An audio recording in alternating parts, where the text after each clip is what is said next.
even on the CT side. Xnavi Jr. get to see their magic converted as the aggressors. The A hit, instant.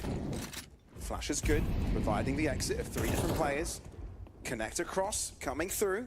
But before they have a chance to have a say, Crizin has to drop. Switch position gets realized. Misuta turns around and deals with him before making waves onto site. Nikodos smoked off, but does that matter? Low on health, could get sprayed upon. Jugs considering if he wants to go for this fight here, wanting to see if he can find Nikodos through the spray. But at the same time, you can't really cost giving away your life, especially with an Adam B not really showing his position just yet. That's one pick. Nikodos win his own fight as well, and it's down to Misuta with 8 points of health, and the nade would put him to his grave. OG needed that, and they just win the clutch. Yeah, needed that desperately, and Adam B's the hero once again in a round like this one, but you gotta give his props to Nikodos as well. The fact that he's able to stay alive for such a long time and just be a threat, make noise, spam through the smoke, make steps, make them all occupied with his position. It sets up Adam B, wins him enough time to go around the world, catch him off guard, and that's what we were talking about, the utility, by the way. It was so uncomfortable for the CTs to actually try and hold on to the bomb site. If it wasn't for Adam B and Nikodos, this round would have been the end of OG probably for that map. They do stay alive. Oh boy. Well, it's not like Xnavi Jr. don't have a buffer to work with, but it's not like you really want to give OG the steam that they need to not only come back in this map, but in the series as a whole. Yeah, the good thing is, as we've realized, Xnavi Jr. are quite good at winning in situations that they're not supposed to, right? Sure. So this is that type of a team that you need to be on 100% focused on when you're playing against, right? Especially when you need consecutive rounds. Even if you start winning 4, 5, 6, 7 in a row, it could always happen that one guy just runs out and headshots 3 of you. Like this. Case in point. Case in point. Nikodos asked to do cemetery type of thing.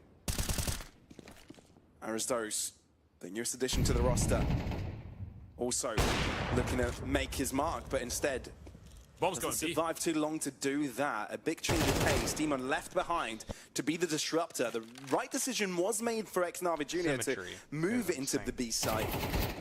But you know where Nikodos is now, and you're trying to lure him out. Indeed, Jugs joins in. That's all Xnavi Jr. needed to get back into the game here, and they are 1 round away from securing their opponent's map pick. You're never leaving Demon behind. You're leaving him up front. This is how good he is. He's even when you leave him behind, he just makes the behind look like the front. You know, he's the captain of the ship. Look at him. For a moment there, I wasn't quite sure what you were talking about there, Ted, but yeah, no, that's what I'm talking about. Yeah, he's just able to turn things around every single time. Also, I hope someone finds Henry. There is a missing chicken. Yeah, and there's 20 something as the award for whoever finds it. Wow. Yeah, I'm not fluent in Russian yet. That's fine. Yeah. That's fine. Well, maybe if you give me a little bit of time, but I didn't quite catch the word. Yeah, they do show that Xnavi Jr. should be winning out this one. Oh, go figure. Oh, go okay, figure. Okay. Right? So what is it? Yeah, I can't read that. Yeah, neither do I. Something ending in such. But I did tier. I don't know. Yeah, I don't read that either way. Aristos, that is very aggressive. Gets met by an aid, and only a bullet to the head will be what is needed to take him down. And this change of pace from Xnavi Jr. it has caught OG off guard. Spook, to the back of the smoke. How do you even prepare against this? Trying to find a high ground. Looks rough around the edges, but the picture is painted. And with the bomb down, you've got to look in your backs. Crizin jumps in right on time. The tide has been changed. OG players everywhere, and Demon far from the fight. Even if you get on the defuse, he'll try and take a few players down. Now to reveal where he is. Gets away with 2. But there's no way you stop this defuse, especially if successfully landing that molly. So OG hold on for just a little while. He's still doing the damage. That was a great retake out of OG, though. It probably should have been where the game ends, right? It's a lovely switch of pace coming out of Navi Jr. You know the money's going to be a little bit deteriorated for the side of OG, so you switch up the pace, go for something quicker and towards the B-bomb side, supposedly.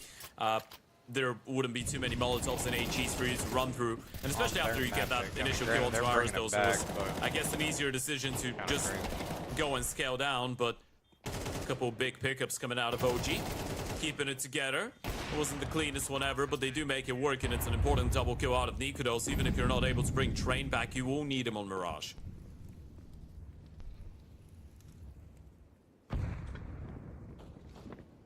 Yeah, slow but steady this time around.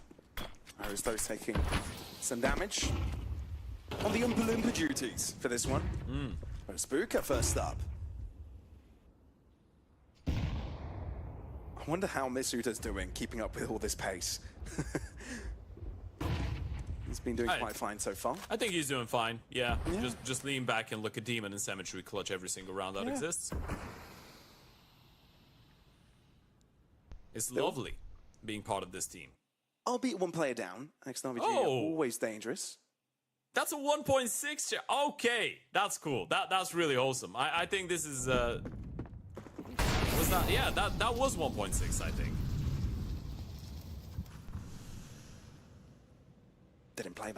We've got a great observing team. Oh yeah, they've been great with the cinematics, but Demon has just been on a different level when it comes to his shooting. 23 and 8 already, and XNRV Jr. in the lead, 30 seconds to make that move. Aristos holding on. It's not without his life being traded, and if you're XNRV Jr., you can play the trading game, but you cannot if you lose them. Now, Cemetery is in the 1v2. Both OG esports players grouped together, but don't want to show their ground. Cemetery realizes where one is. Cruisen's closed down the distance and disallows the bomb plant. Yeah, there's been a couple important pickups coming out of Nikodos, and I feel like this is probably where, if you're Coolio, you want to kill the tempo a little bit, because you felt like this was your round, right? It felt like this was the round to close it, and then maybe a little bit of a moment of overextension from some of the players. You see it on the replay. Good opening kill coming out of Spook with the aggressive flash in towards main. Demon able to collect double on Ivy, and that's the kill that makes the difference in Crimson winning his 1v1 on the B bomb side simultaneously. Yeah, this is 1.6. This is the good old days. That's when you can still shoot below the trains. Oh man. Throwback. That's a blast from the past. Look at that. I'll cry. Hold my hand. Don't cry, Ted. That is beautiful. You've got a broadcast to work on. That's when NIP was still right back on top. Yeah. Well, that's when... or at least closer to the time. It was Swedish Counter-Strike all day, wasn't it? I mean, yeah. They were quite good at 1.6. A lot of people were really good at 1.6. Just 2 AKs for XNRV Jr. this time around. And then pick up the favorite pick. Thinking mag! I think OG know they've done it. Come on. Got to be wary of potential. Flopping mag! I wonder what the play is here. You've got 1 smoke, 3 flashes. The brother has a Cemetery, and he's standing long, so supposedly 10 seconds to insertion. Demon striking from Pop alongside Jux. Still a little bit of Down to utility 5 outside of OG. There's the smoke game that we've been talking about. They've been doing a good job at holding on to locate a some of bomb. these. So that smoke didn't fall in the way that they wanted it. That's unfortunate. That opens up a round. Op 4 has located a bomb. King Meg. Spook might be under a bit of trouble here. Unable to convert any of the trades, but at least he's got his teammates to account for that. Thing is, space for XNRV Jr. to get the bomb down. And once you do that and you find an upgrade for Cemetery, this is still anyone's game. And that's exactly what happens. M4 now into his hands. Both players with rifles. And now want to close into the distance. Onto Aristos. But Aristos does win it, leaving Jugs on the clutch. Is it his turn to shine? Bomb not quite planted for him, which is a tough one. Well, it did force him out into the open after that touch of the bomb. OG Esports continue to close up that distance. Only down to 4 rounds now. Not as far as it once was. You know what the story has been in the last couple rounds? It feels like Adam B every single time. It doesn't matter what's going on. He's still gonna get a multi-kill, right? He gets a double or a triple kill out of every single situation, and you just need that one extra person to get an impactful frag. That was ours, those under those circumstances, right? Win is 1v1 in towards Z, but Adam B's been instrumental for that comeback here for OG. And now it's 4 rounds the distance. Obviously, that wasn't a full investment out of Navi Jr., but still a really important one for OG. Every single one is important for OG at this point. And it doesn't look that impossible anymore. Flashes come out. Next Navi Jr. make their entry. How many kills can they get before they get taken down? There's so many here from OG. The trap is clear. And I think Navi Jr. have realized it now, but still, somehow keep themselves afloat. Symmetry again saving the day. And NeroStark, you can't let this one go. You lose this round, and this is the map. This is your own map pick. So you've got to give this a chance. Staying quiet to make Navi Jr. think it could be a potential rotate all the way around. But instead, hitting connector, just like it did a moment ago. Masuta not looking in the right direction. He's even got cover off the side. Oh, you cheeky bugger. Doesn't quite work out in his way. 13 on the board for Navi Jr. And the map is finally secured. Safe to say, their CT side was so damn good, they could afford the error the first few rounds of the second half. Yeah, they absolutely could. And it's a bit of a shame for OG, because even this round was a 4 versus 2 that they end up losing, right? And if you scratch all of those... Like 11... They went into 11-1, I think. Secure the bombs.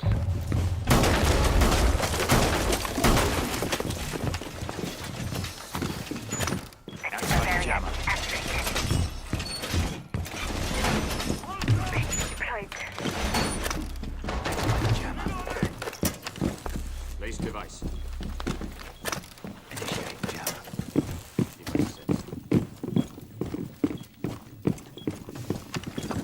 Op 4 located a bomb. Protect it.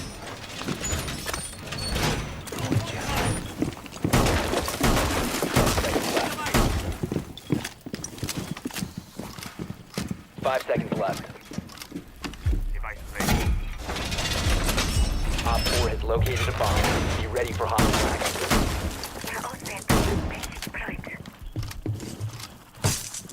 Reloading.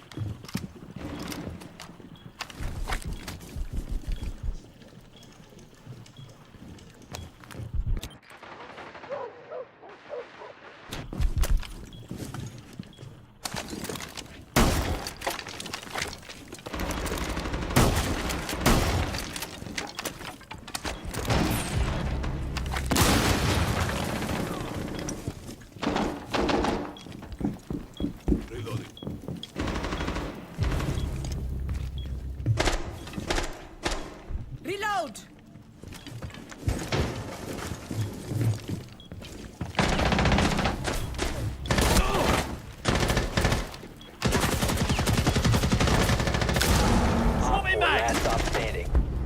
4 eliminated. Mission successful.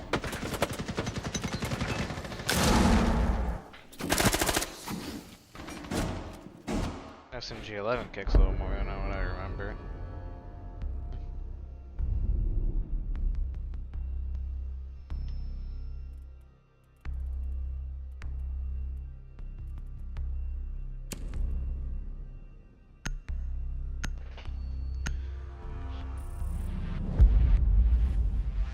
Why did we ban Booty?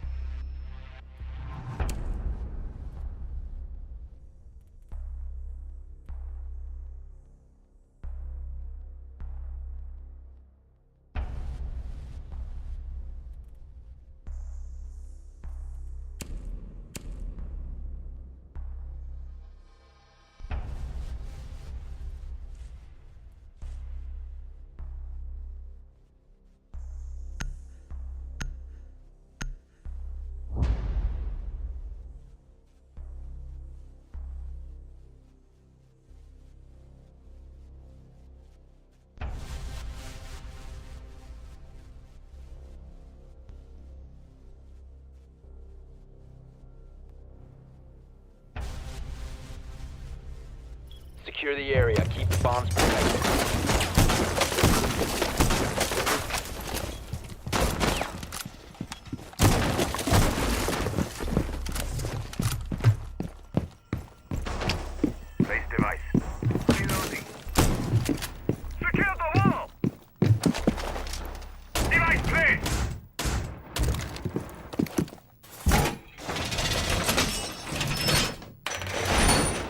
Fortify!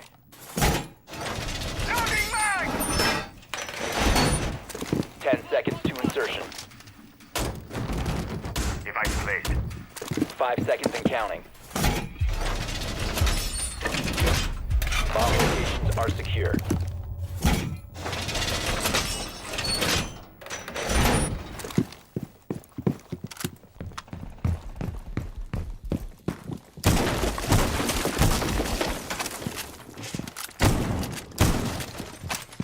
Reloading.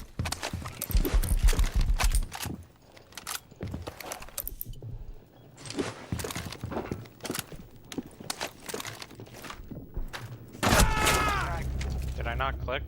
Game. Game, I clicked my mouse.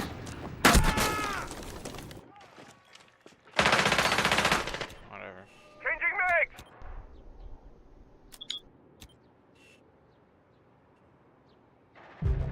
Cover me!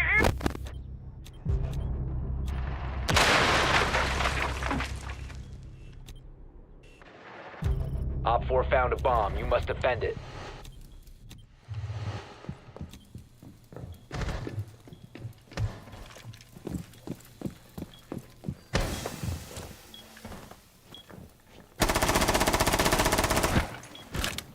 And a little late on the reaction time.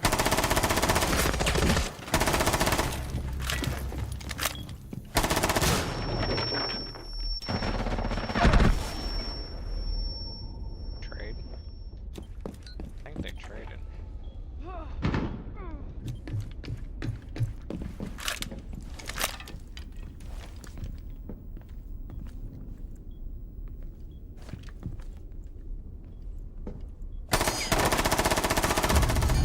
Op 4 eliminated. Mission successful. And the fact that we won that round's kind of crazy. There's still 6 minutes until the next game.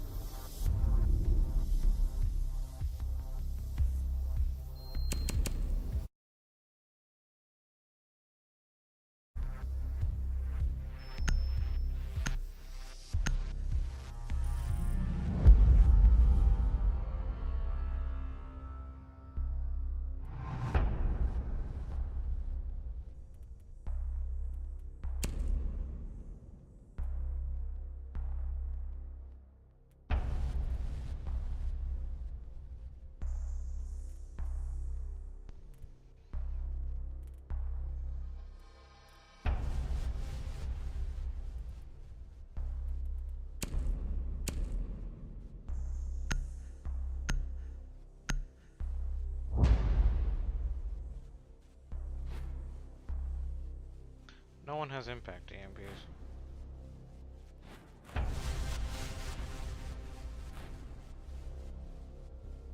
Means I'm probably gonna switch it off then. Maybe. Need to use your drone to locate a bomb. Gabriel Ace. Michael Maverick. I think I'll go Maverick.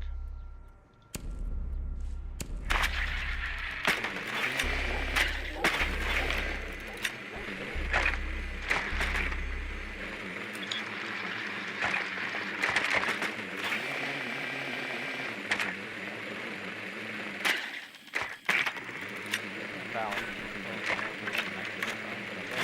10 seconds. 5 seconds before insertion. Basement. Got the fuck off, let's go. You must locate and defuse a bomb.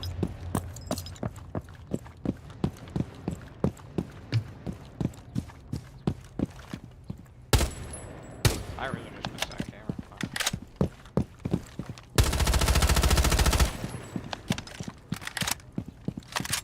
What's your last?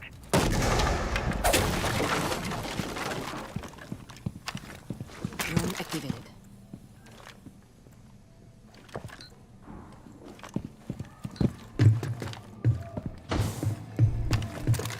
As my friend would say, a really big fucking hole coming.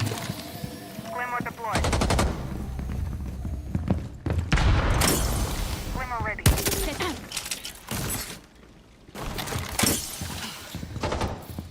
the other side. I'm reloading. All set to blow it up. Going in!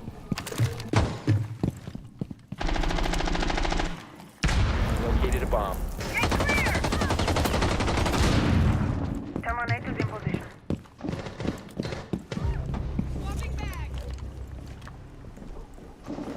Flashbang going out.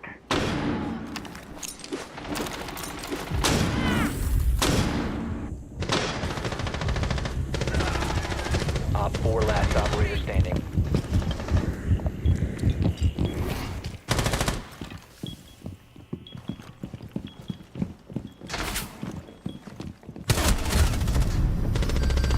Op 4 eliminated.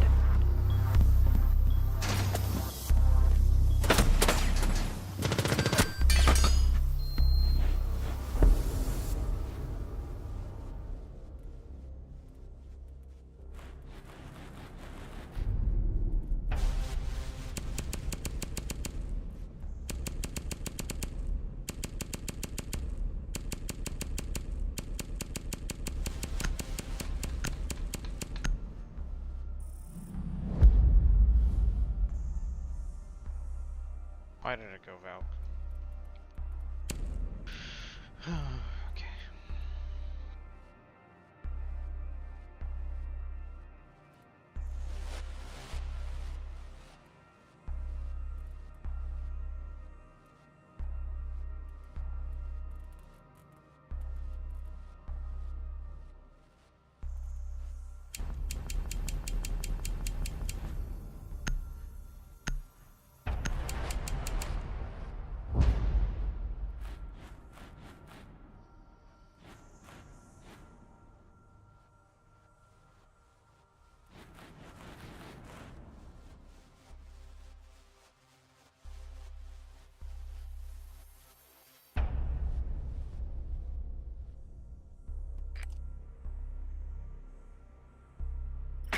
We need to locate a bomb.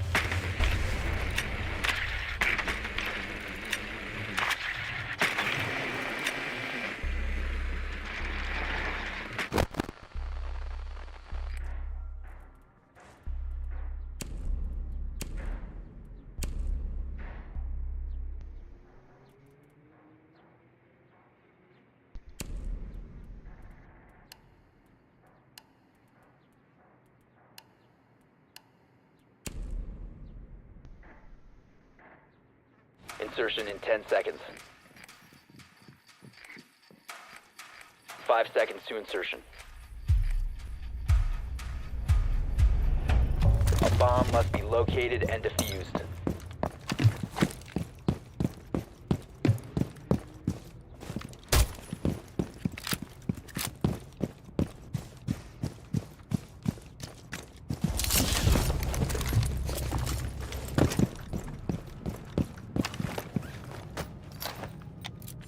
Time to make it. Watch for Swapping back! You have dropped the diffuser. That's so dumb.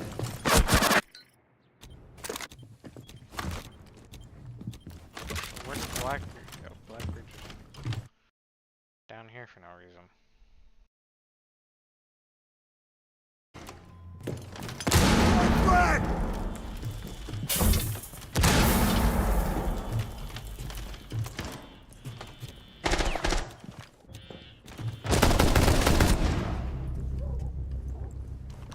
Why is Ash fighting downstairs?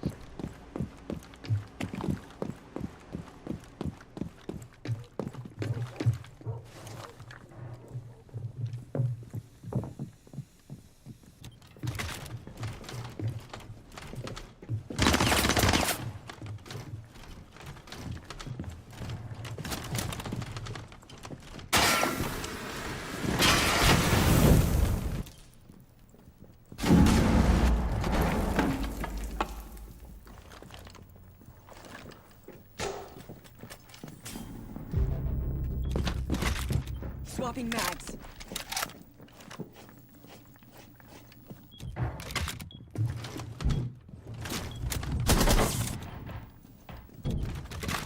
Reloaded!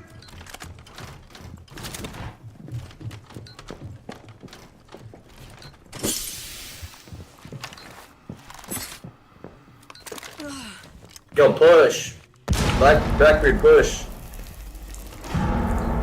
Friendly, last operator standing. Bad. We have been Teammate, eliminated. shut your ass up, nigga. You're flat not doing anything. Bro, Shut the how are you fuck up so talking I to can tell him play. to push when you're going fucking 3 and 4 as a plat? I ain't gonna not tell him push, and you're playing important. Hey, shut the fuck. You guys sound like nerds, bro. And you're the one talking shit in the first place, so shut the fuck up. Who said I was talking shit? What did I say? What did I say? That's all I said was push. Yeah, we don't need your help, dumbass. Yeah, so shut the fuck up. You don't know what you're talking about.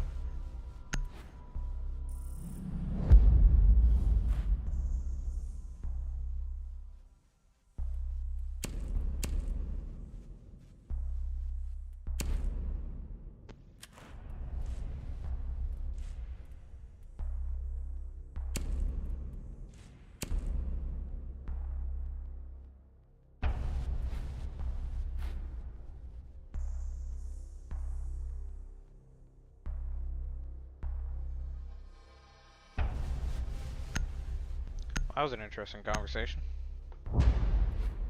That guy goes.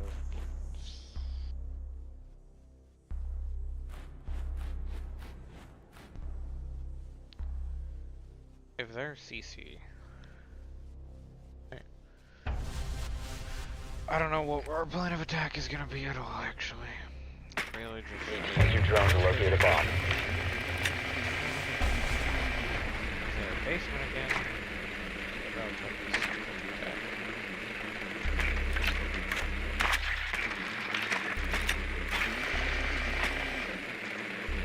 Your drone has found a bomb.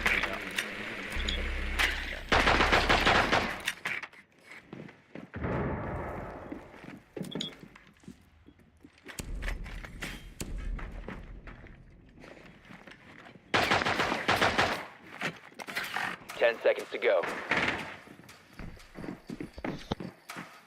5 seconds to go.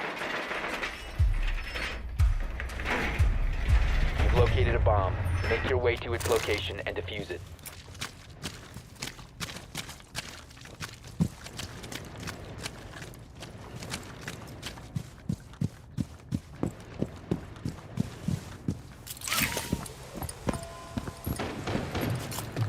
As my friend would say, time to ring some ears.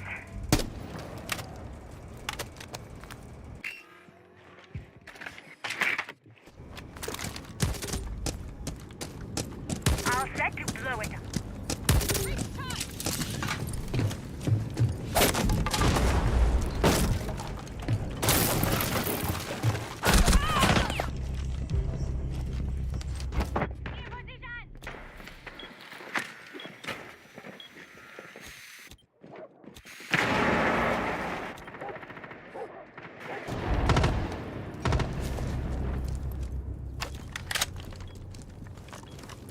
Lights set.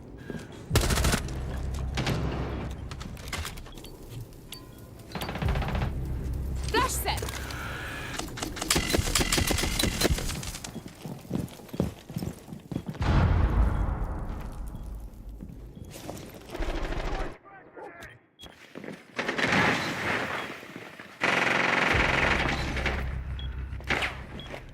One Op 4 remaining. Op 4 eliminated. Friendly mission successful. 6-0 to start off. That Mirage, a map that, as we pointed out last time around, OG won only 6 rounds on, and as of right now, X-Navi Jr. is in a streak of 4 consecutive wins.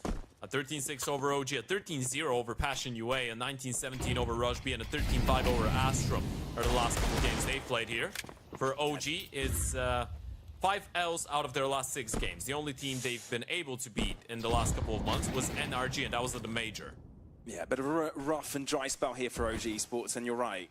The X-Navi Junior squad not having too much issues adjusting without their star player, Makaze. Definitely making things work without him. And now lining up to start off Mirage just like they did on Train. But But for that, they'll need to get a couple more clean rounds. And in this one, Spook finds himself a sweet little upgrade. Yeah. A little bit overzealous there, and Three that's picks. provided an opportunity. Spook is now starting to get him rocking. And another upgrade for Crizin. This is actually a rough situation for X-Navi Junior, and need their individuals to shine. Bomb to go down. Out into the open. Crizin baited out and still taken down, but when you lose players like that, it puts Demon in a really rough spot. Galil in hand, and the world is closing in on him. Bomb touched, albeit without a defuse kit. Plenty of time available, taking the white pick, killing the player defusing, but still a ton of time to get this all defused. And OG Esports, great response. And it all started off from that pick and ladder room. Yeah, and this is what you want out of Spook, right? This was the conversation that a lot of people have been having with the side of OG. That's one of the things that I spoke about with Nikudos a couple weeks ago, by the way. Where did that body go? Did you see that? What the hell? Can we see that replay again? I don't think we could break down the rest of that round off the back of that. Central. Earth, we've entered space.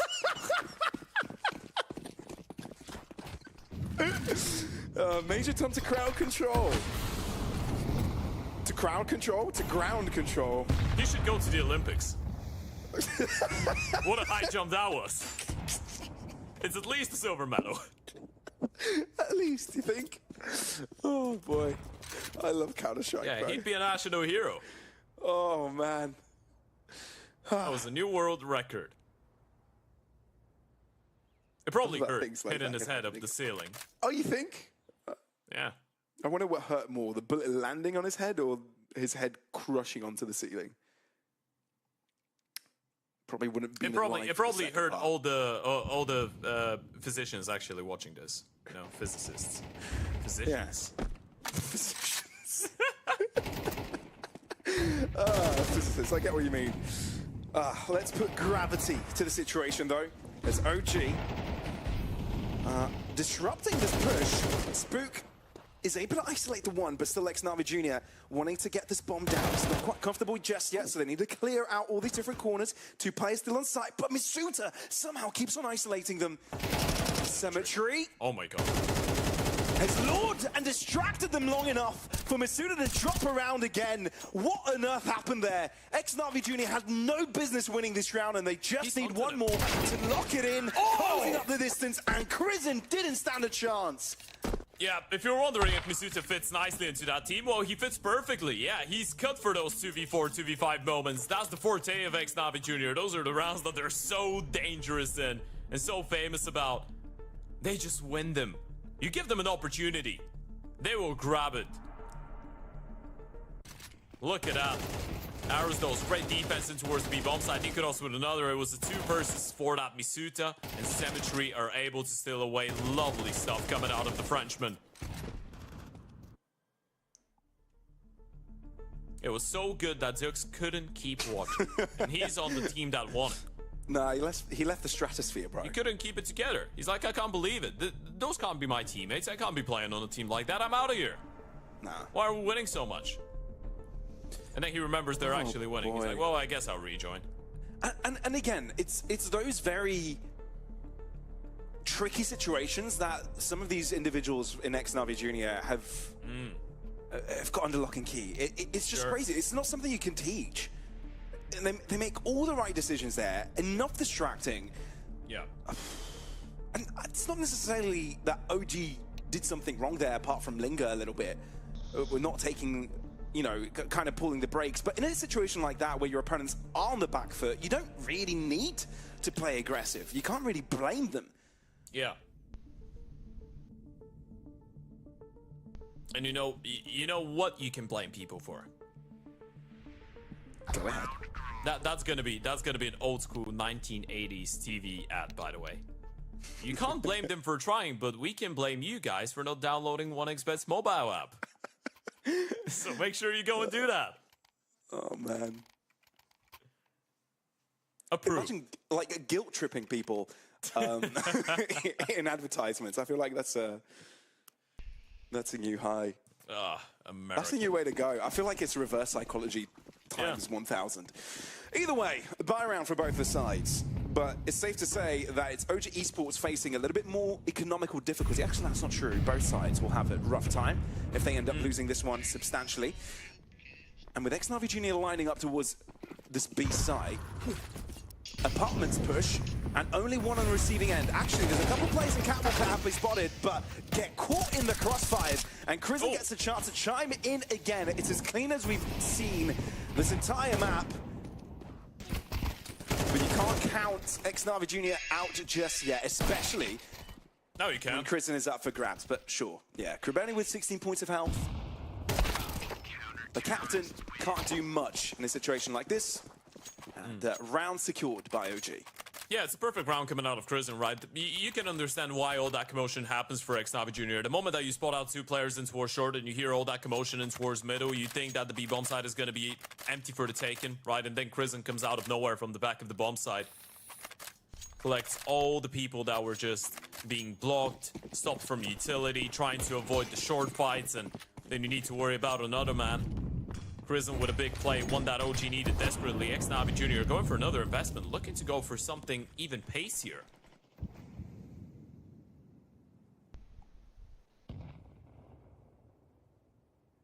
No, that's pacey. Yeah, not that pacey, is it? It will become pacey eventually. It's just going to be a snap of the fingers and onto the site. Look at these zoom-in angles. Look at the dude.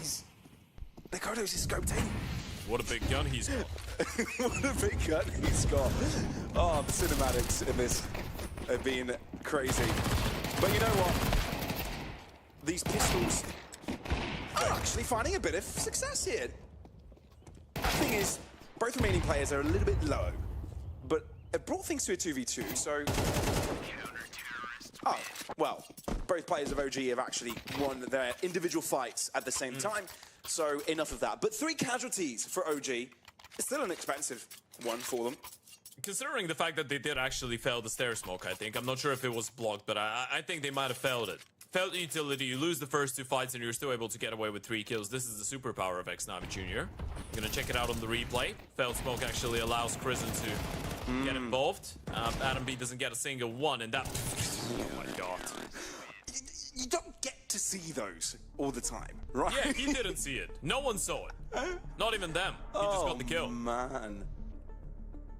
Yeah, back to tech timeout. Looks like Jugs is left the server again. I hope he doesn't have net issues, because that is unfortunate if that is the case. You know what is quite fortunate, though, for everyone at home? The fact that this is only our second game of the day. This is day 1 of the RES Showdown 2. The Blast Premier Rising event, obviously, is the Blast Open London 2025 close qualifier, and one of 8 teams is going to grab a spot. That team won't be Team Liquid, unfortunately, who ended up losing to VP Prodigy. And there was actually a pretty, I guess, vocal reaction out of Twists after that result, making us understand that, you know, all the things that we were worried about are actually factual. He said, and I'll quote him, "We're not a team, no words for how we play. 1-2 to VP Academy." So yeah, the vibes on Team Liquid are not great, as you can imagine right now, but the vibes on VP Prodigy are definitely immaculate. And for the winner of this series, it definitely will be a much more pleasant endeavor playing against VP Prodigy in comparison to the possibility of playing against Liquid, which was quite real, and it probably should have been the case. Xnavi Jr., of course, being a little bit closer to that end goal with single elimination bracket, for those of you that don't know. So every single time you lose, you get eliminated, which means that you can lose only once. And that's the fun part, now no longer being under the Navi banner, right? For the exciting part for Xnavi Jr., right? Because sure. You instantly have the opportunity to make a big event. Sure, not a major right off the rip, but... I mean, they might. That's the thing. They could. You make it into the major if you're top 32 in the world. As of right now, Xnavi Jr., per the Valve rankings, I think are number 35. So they're just 3 spots away, right? You qualify for, if they are able to qualify for Blast Open, if they're able to get a couple big wins, win a couple online events until the lockdown, which is in, what, 2 months and a half, it is quite realistic that we see those guys play at the major, and I don't really feel like they're going to stay orgless for too long. Nah, there's no way. There's no way. It looks like Jugs has been able to restart his PC successfully and right back into action. But quite likely, looking at an OG Esports having the lead after this one. Only pistols available for the young CIS team. I love that I call them the CIS, but now it's kind of like a European mix, especially with Misuta in there. They are CIS if you overlook the the presence of Misuta and maybe the coach of Coolio. Yeah. Yeah. Everyone else is from the CIS region. Well, Krabeni is. Yeah, they're not a CIS team anymore. Yeah, you're right. Demon, Zix, and Symmetry are, and that's the core of the lineup. That was a nice shot on the guy. Why are they still that was finding crazy. kills? How? I don't know, Ted. That is a question. What? Need to ask. How does a Sit 1D down. beat the That was AWP such a at nice that distance? What? Does he find another? Does Aristos realize Krabeni's that found there's them a player for- crossed in towards ladder? That's the question. Krabeni's he's sneaking in towards kitchen right now. If Demon is patient enough, if Krabeni's able to get the kill, it's all a game of timings. Aristos, I think he he's see got the it? timing on Krabeni. But They've missed the it. thing is, Demon They can didn't now see walk him. out. Oh my god. Now they have spotted each other, and that's when Demon is going to start to cross in, making his movement known, Oh my brings out the AK, and just like that, X-Navi Jr. in pole position in the round, with Adam B trying to catch up, bomb dropping. But I don't think Adam B knows there's someone to his left-hand side. Demon going all the way around. That's ahead, possibly. Footsteps. Yet without the opportunity, Krabeni's got all the information available. Handing it over to Demon. No, they don't know. They haven't seen him. Gets the first pick. And now I think he just spotted out the pixel of his opponent on to the bomb diffusal. He's got a kit, so this means that Krabeni needs to rush. Finds the headshot, X-Navi Jr. with the Eka round. Delivering and disallowing OG from getting the Insertion lead. in 5 seconds. Boys.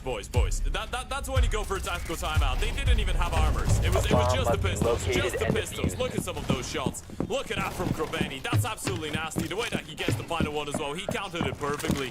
Instant one tap. How do you play Kidding me, against this? Ted? You've got to be kidding me. Deploying drone. Watching X-Navi Jr. is one of the most fun things I've had in the past couple of months of commentating Counter-Strike. Anders is not here, but he would tell you the same thing. And they're not Such a kidding. fun That's team the to worst part of it all. That's how they do it. It's not a one-off. That's just That's how they them. play.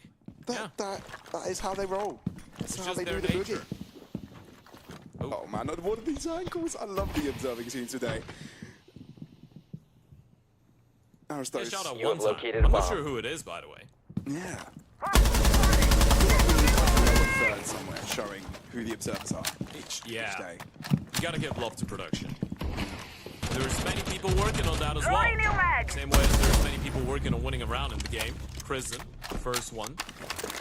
Let's get the opening kill on for Benny. That's middle, pry open. And OG do have spook into worse. Ninja. That would be the spanner into worse right now. Short player is in here. Setting up the bait. Still have to deal with Firebox though, and that's the dangerous part. Spooker not revealing himself, trying to play this quiet route. Adam B receives an HE to the face, and Aristos doesn't have the same luck either, but Spooker's timing diffuser is is no longer great. in Demon possession. trying to break through the back of the side, but in the meantime realizes the rest of his teams are goners. Nikodas chimes in right on time. OG, that's One friendly much more operator like it. That's clean up. 4 last And operator pause standing. forced out for X-Navi Jr. Yeah, that was the asterisk. This is one round that if you're X-Navi Jr., you know you just didn't read perfectly into, right? You lose your presence in towards middle, then you're grouped up, forced to go for an A play in a way, but no one was ready for that one player. In towards Ninja. And it's just the spam coming out of Chris in there. in the hallway. The idea was quite simple. You leave Krabeni towards the window, you go for the A execution, and Op he's 4 just waiting eliminated for his all moment to friendly. strike, but the moment that he gets dealt with so early on, you're left with just that one-dimensional way take, and unfortunately it didn't work out for them. So OG are keeping this one even Steven. I don't know why I went with the even Stevens. Just like the sound of it. I agree. Yeah. You like Sounds things good. that rhyme. It's pretty American. Even Steven? Yeah. Is it? I've heard it from an American. I've heard it from Chris as well. All right. Well, either way. Potato, potato. Yeah, fries, AWP chips. in the hands of Cemetery. Yeah, fries or chips. Either way, it's not undoable for Xnavi Jr. We've They seen have those forced into Deagles. this one. Yeah, that's what I was about to say. Yeah, Even that if could they do lose surprise it. OG here. It depends on how good of a read on the economy you have, because they do have enough to put Saboteur on a big green, which is the wild one, considering people around them don't really have the money for anything different than pistols. Well, Misuta's got a Galil, and Demon did drop a gun over, so this could be really easy to misread here for OG. I think the scariest part is that you only have one smoke to your exposal for the rest of this round. Ooh, brilliant flash. Good Cemetery without the AWP. Be advised your drone has located a bomb. 50 seconds.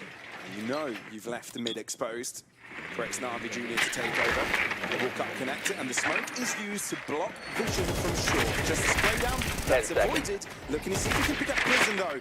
Spooker creating a crossfire, but has to go Insertion in down. 5 You don't seconds. expect Adam B to be there, and that's good enough. A single casualty this time You around. found a bomb. Clean Make your stuff way to from its OG. location and defuse Yeah, it. you can instantly see that the maps in which Prison gets to have a pretty active role on the CT side are a little bit stronger for OG, by the way. Even if you make the comparison to Train, right? Flash was great for Varus, though. Prison goes for the opening fight, then he's able to win the second one. It was a bit scrappy against Proveni, but still really vital when he was the one to cut off some of those mid-range low in the previous couple rounds. Prison is doing God's work right now in towards middle and connector, and Spook is having a wonderful game as well.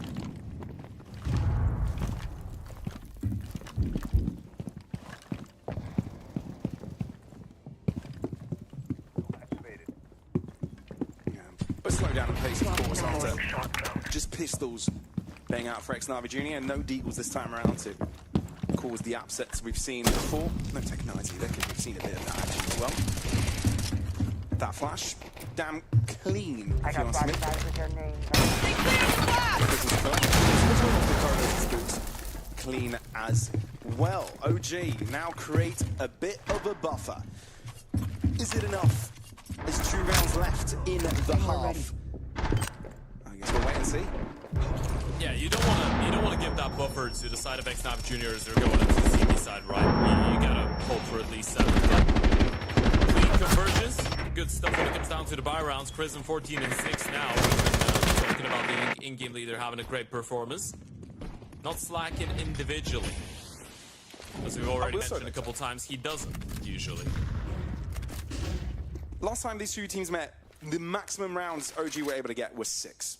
They've already gotten it. On this map. I mean, on Mirage. Particularly. And it was a 7-5 lead for Xnavi Jr. as they started off on the T side. But it's on the CT side that they unleashed. So I guess there's some margin for error if you look at past trends. And like you said, different players on each side. I mean, yeah, it's just Misuta and ours those joining in.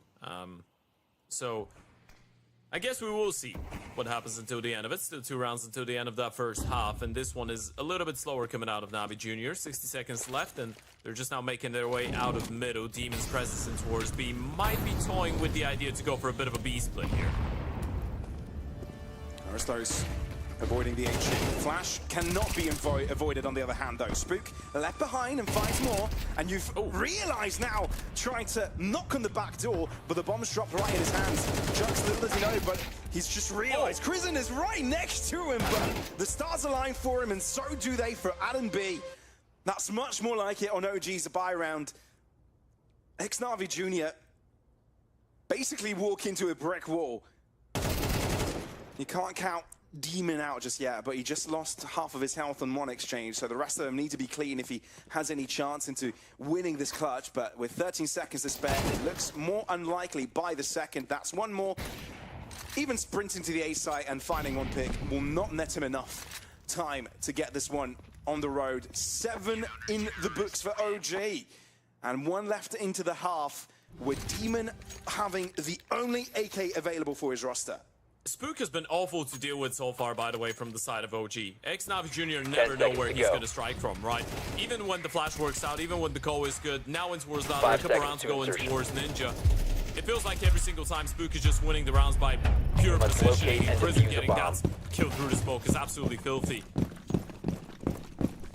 OG are not being surprised by things being brought in from Navi Jr. right now, and this is much more likely when Navi Jr. is not winning those 2v4s and 2v5s. OG's actually winning rounds. Oh, that was so close to a second pick. Spook holds on with 6 points of health, but Nicolos has got everything under control. He's got health on that move. Navi Jr. It is much harder to take over on this T side. End of journey! Have set up quite the fortress. And again, Demon left in a familiar position. It's fine.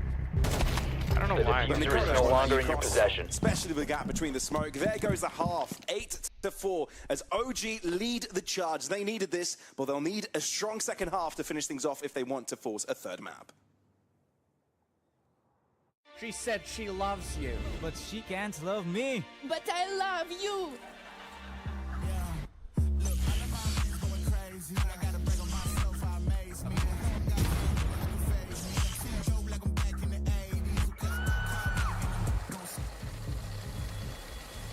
I won't play window anymore.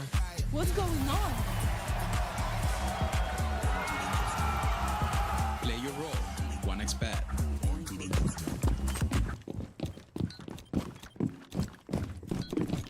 Eight to 4. OG lead, and this is a completely different face to what we've seen both on Train and the last time that these two teams met, especially on Mirage. But now's a chance with a pistol control, take us potentially. Yeah, we see Chrisen lining up the util, 3 people walking in towards that close area. And Arizdos is going to be the late asterisk. Now, going what the area towards B, and potentially just going under or in towards top middle. Play coming up 30 on the clock, but it's actually starting to move forward. First floor. Top 4 last stop standing. Trying to distract Benny. Clean with his collection. And so is Jugs on these pistols. Navi Jr. are just brutal. Spooker left in no man's land. He can hear the wall closing in on him. And these dual Berettas do pack a punch. One friendly operator remaining. Meaning that Navi Jr. get the Top important 4 pistol eliminated. to instantly Friendly find their mission way back in successful. contention. Yeah, this is where the game starts, really. The pistol round was not a bad call from OG, but Navi Jr. just reacted perfectly right.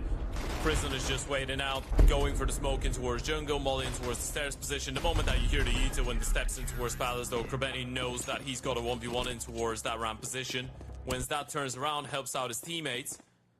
1xbet odds still in favor of Navi Jr. That's a 128 for them, 344 for OG to come back into this game and win it.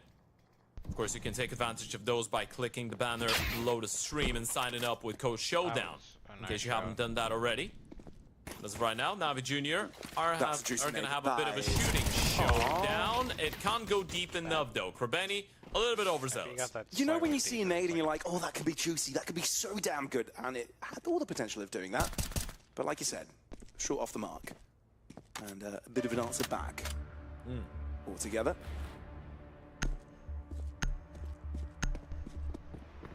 Big, happy family. Look at them. Going on a family vacation.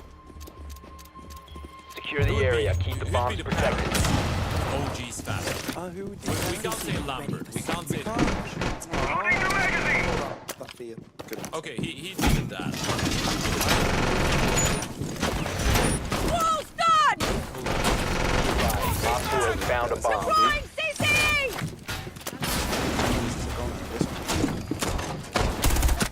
Welcome ready. This as well. Had phenomenal first pass. 10 seconds. Swapping back! There are some sharp shooters that need to be respected here. Careful. And a big fight gets put to rest. Op 4 has located a bomb. The newest edition of the OG right now. Reinforcing wall! Look to see if he can do some extra damage with the Glock. So far, it's not been a good save. Playing it steady. Oh, he's getting a little bit uncomfortable. Now they head towards being recovered. Shields earlier. out and ready. Oh, Okay, calm down. That's fine. A little bit of BM. I feel like you need it in moments like this. XNavi Jr. win the second round of the half. Not without its trouble, but they get it done nevertheless. That was perfect from OG. I mean, that's why you're taking your time and you're wasting so much with those shenanigans. Also, we did see the Tyloo sticker. Or graffiti, sorry. Shout out Tyloo one time. First Chinese team to win an international event. That was at the Fisher Playground in Belgrade a couple of weeks ago. It's been a good year for Asian Counter-Strike.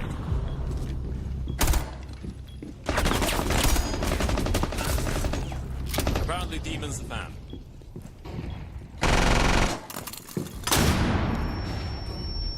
GC nade to the top of mid. Taking an approximate of 60 hold damage across two players. Slow down pace, but for XNavi Jr., an opportunity slowly but surely navigating on ramp. Aristo's at a high line. That's what we were talking about as well on the previous map. XNavi Jr., they know when they need to be making those aggressive moves, so you gotta be careful about that. Mirage is usually one of their fortes, and if they give you middle like this, it's probably not for free, right? There's probably a bigger picture, a bigger plan behind it. That's the thing right now. Double push in towards the ramp, you don't see anything, you start rotating a third player back in towards the B-bomb site. Thing is, OG still have their eyes set on that A-bomb site, meaning Ducks will have to go absolutely nuclear. Yeah, wide open. No cover. Gets one, but it's quickly answered back from Adam B. Seems to be alive on this T side. Still though, 25 seconds, and OG need to start to pull the trigger onto this A side take. They split kind of the defenders in two different fronts, so it'll be a while until the rest of XNavi Jr. can respond. But can they hope for a pick, or maybe even deter this bomb plant altogether? Maybe that's the plan for OG, to get them out into the open. Bomb goes down, but two players are enough to take down three of the attackers of OG. All down a spook. Oh, this is rough. Smoke to cover. Molly also to keep Spook back. This is not what OG wanted, and an HE to blow Spook to pieces. Limbs missing left and right, but XNavi Jr. show their mark on the buy rounds of the CT side. That was the thing that we were talking about as well, right? XNavi Jr., from being really aggressive on the CT side and really proactive, they just transitioned into giving all the space in the world to OG after getting that first kill. And towards the end, I mean, OG are taking their time, making sure they don't leave a single rock and turn. But the moment that you get into that position where you need to get the bomb down, there's only 10 seconds and you have one player that's holding on for the push from CT. He goes down, then you're in a whole lot of trouble, and that's exactly what ends up happening. It's not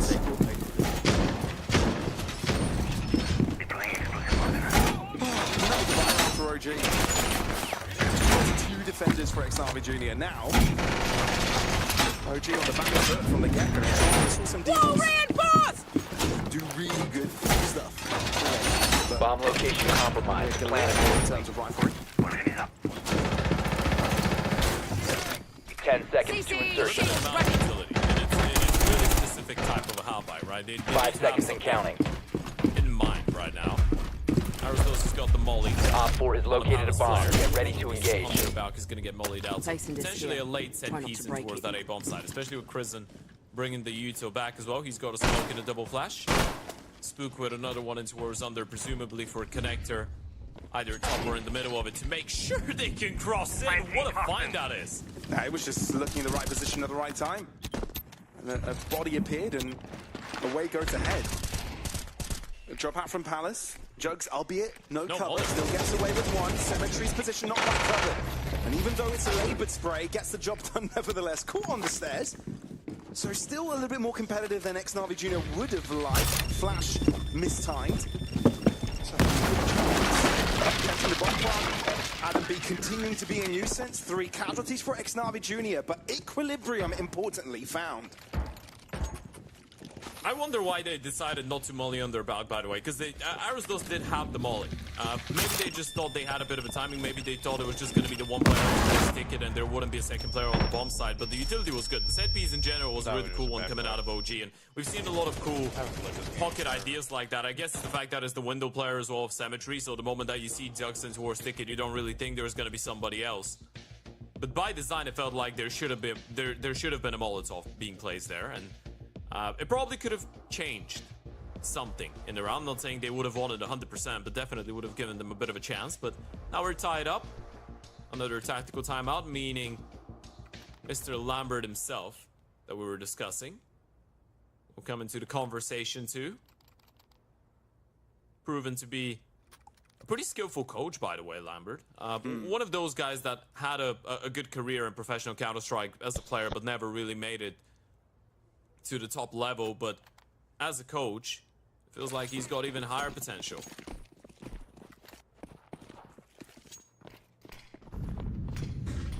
Now looking to see if he can help OG get out of this 4-round slump they've got themselves in. Demon, earlier grassing. No one really close enough to hear him burning up in the molly.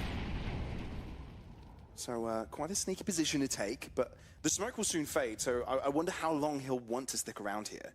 Yeah, that's the tricky part, right? The moment that you don't spot anything out, you might go for a peek, but you don't want to go too deep. You should be quite aware of the possibility of them just waiting out and wanting to retake middle later on. And after that flash, OG surely must know that something's up in top mid. So a lot of respect shown already. Flashbacks, Spook looking at entry.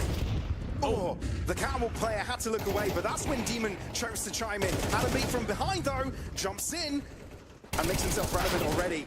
But somehow Xnavi Jr. hold on for a better mark. Adam B with 2 to his name, but he needs a full-on ace to clutch this up. Positives, he's got the bomb in hand. But the negatives, Xnavi Jr. are spread out throughout this map. Yeah. Everywhere you go, there's going to be people hearing your steps. The moment that you start making your way in towards the ramp, Symmetry's already posted with the big green. Man. Are you going to be ready for the elevated angle? Oh, Shadow saw spotted. the Shadow, Didn't react to it. Now he's seen him. Missed shot from the upper though, and that's giving him an opportunity. Look at Symmetry. He's sticking around. He's playing with so much confidence right now. Not backing off no matter what. And Navi Jr. bringing the fight over to OG. Oh my word. We've got a game on our hands, Ted. I mean, off the timeout, we knew OG would be coming into this one decisive. They knew what the game plan was, but it's not like Xnavi Jr. let them settle into that. Very disruptive from the get-go. Demon's aggression really paying off, and even though Adam B had a bit of a backstab to the backstab, it just wasn't enough. And now relying on 2 rifles to make this one work for OG. Symmetry's being so mobile with the ope. Last time around, he was part of the strengthen up in towards middle, and now he's going to start this one off in towards the B-bomb side. As you said, not a full investment coming out of OG, but a half buy with a couple rifles, so still a dangerous round, still one that would count if Xnavi Jr. are able to convert it easily. The fake is coming in towards the A-bomb side. Symmetry's been left alone on B. Symmetry. I was about to say, this round only works if Symmetry drops the ball, but he doesn't do that. Takes one down with him. That's tricky. Yeah. Secure the bomb. Look at the mini-map. He knows he's got a golden opportunity to tell his teams, just hold back, guys. Flow. Flanking the left. And then make kick. The Protos. Wants his power. The damage is being done. And now Chugs is closing in. Just wants to be a part of this. Krabeni baiting the Protos. His opponent is further away. Reloading! That works like a charm. And a 4v2 now. A pure numbers game for Xnavi Jr. Straight away. Reinforcing wall! Even a rifle in hand has to deal with 10 seconds 4 remaining. players here. In a lonely world. Throwing mine! Be able to get some 5 seconds kitchen, to insertion. maybe a snack to eat, a bite here and there, but this round Bomb is location not secured. getting anywhere close to OG here. Double digits forward first by Xnavi Jr. Yeah, but you can see the confidence as well. He doesn't want anything from getting that kill bar, just making prison reinvest into armor. There was no kills to be picked up, but this is the confidence that you're working with right now. And it wasn't a bad fake, by the way. There was a whole lot of commotion happening towards the bomb side, but the fact that you have only 2 players in towards B means that you need to go into the bomb side cleanly, right? The moment that Symmetry gets 1 kill, even though the refrag was good enough, it was always going to be a tough battle. And instant headshots coming out of Masuta as well. Really good shooting out of Xnavi Jr., which is nothing new, but still impressive. damage early on into Crimson as well.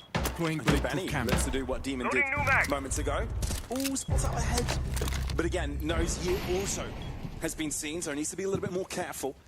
And OG being quiet, now drop the bomb. And looks like they'll go for a few reloading opportunities before they go for a push altogether.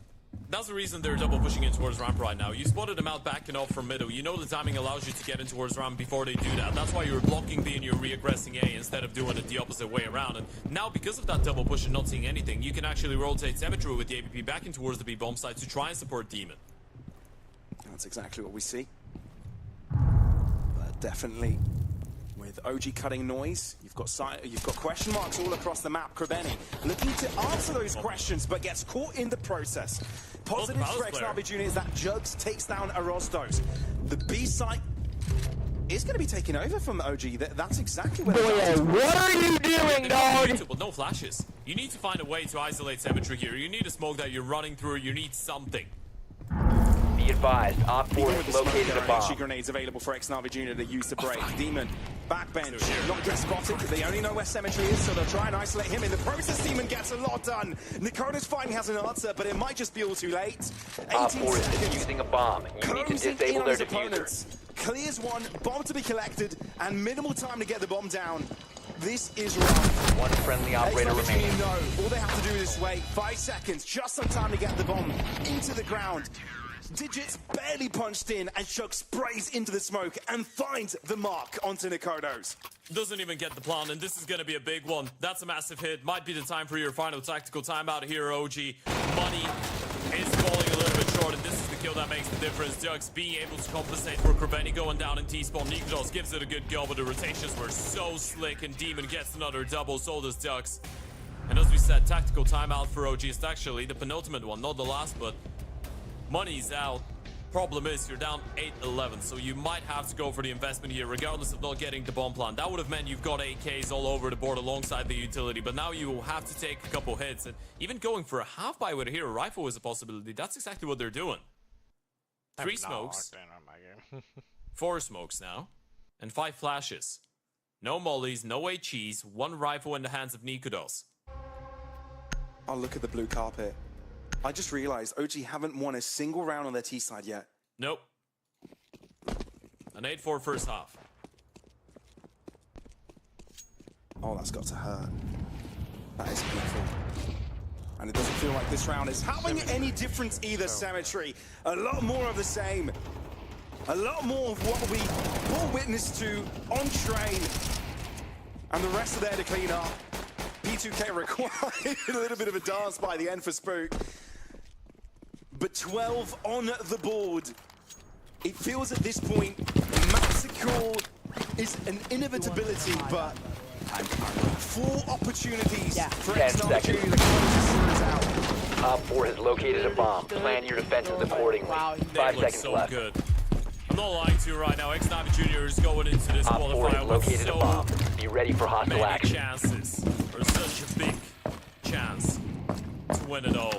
This is right now for XNRB Jr. facing up against OG. It should have been one of the more competitive games, and the start of Mirage at least made us believe, but now this floor is reinforced! absolutely dominated them, and they're just going for the win here. An early block of the smoke created complete chaos for OG, not realizing there were 3 different positions that XNRB Jr. could pop out from. And the Pandemonium cause allows a 2-player advantage, bomb left behind, and full retreat from XNRB Jr. as well. Knowing they've done the hard work, all they have to do is just stick the landing. Just close it. Send him home and make sure you're playing against VP Prodigy in the semi-finals tomorrow. You were probably getting ready for back-to-back games against OG and Liquid. Well, now you get another opportunity. You just need those final 2 kills.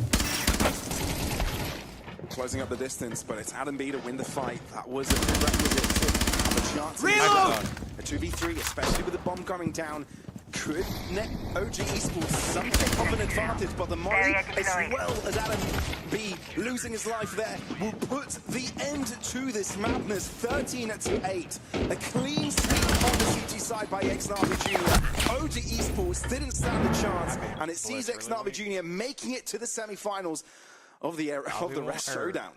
Yeah, absolutely. A clean fashion as well for Xnavi Jr. What a debut for Misuta. That was a nice 2-0. You play your first official one train. That one goes, I guess it went perfectly. Regardless of the stumbles in the second half, they still played a fantastic CT side and looked really good individually. Mirage.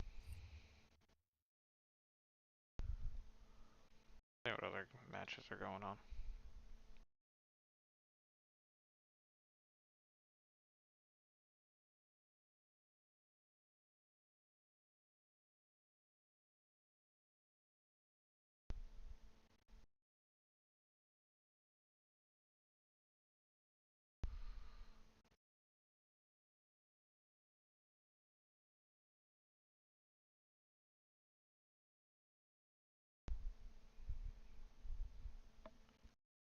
When do the other games come on? 15 minutes. Okay.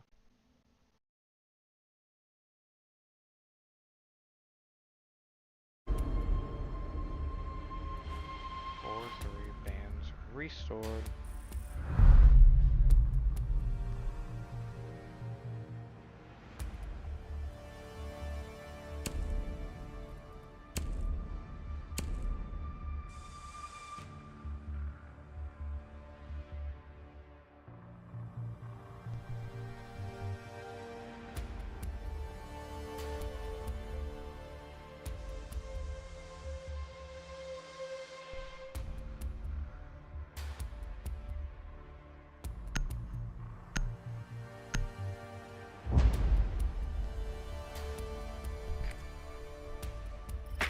We need to locate a bomb.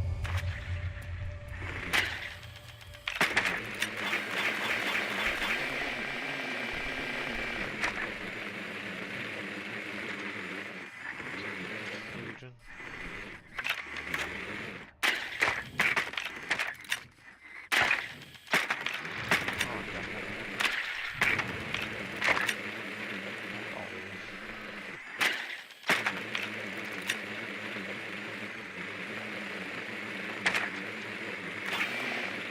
Ten seconds before insertion.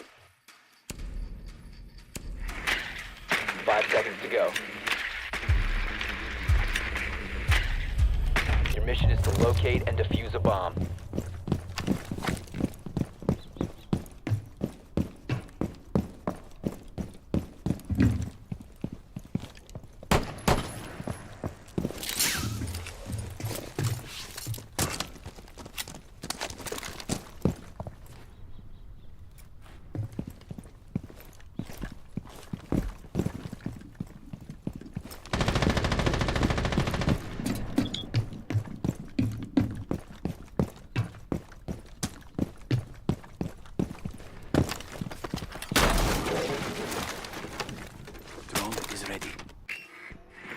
Bomb has been located.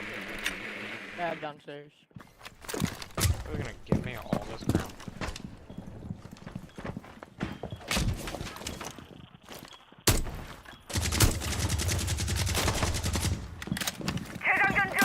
Marcus ready.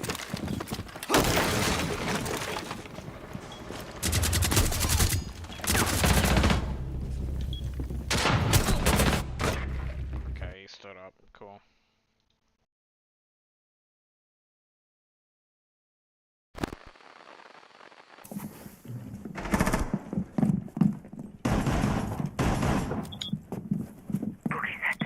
Boogie shredding!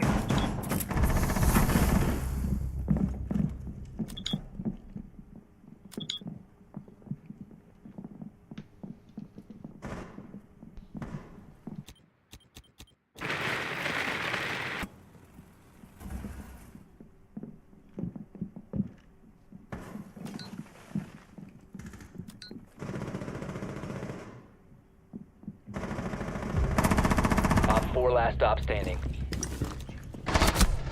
Oh, half HP on him, half HP. MB bomb, MB bomb. Fuck, you can. Left.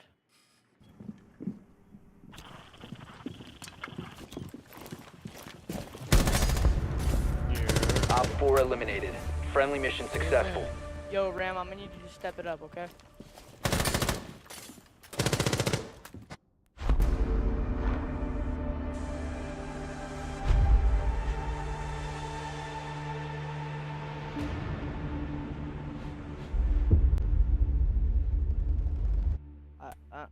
don't know how, considering I have 5 assists, 7 kills, and you have 6.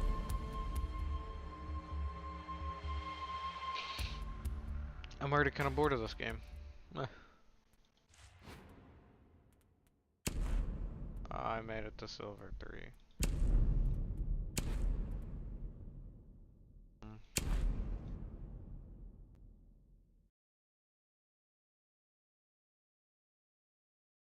I don't know.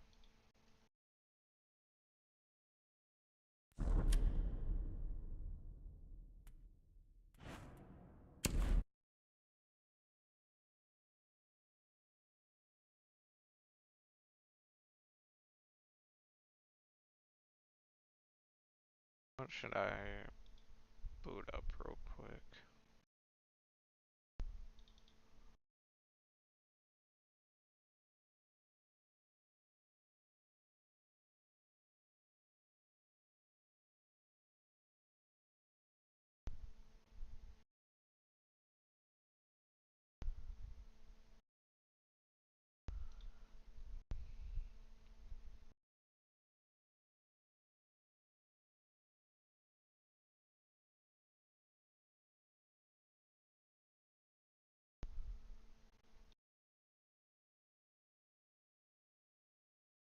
Okay, so you guys can see this.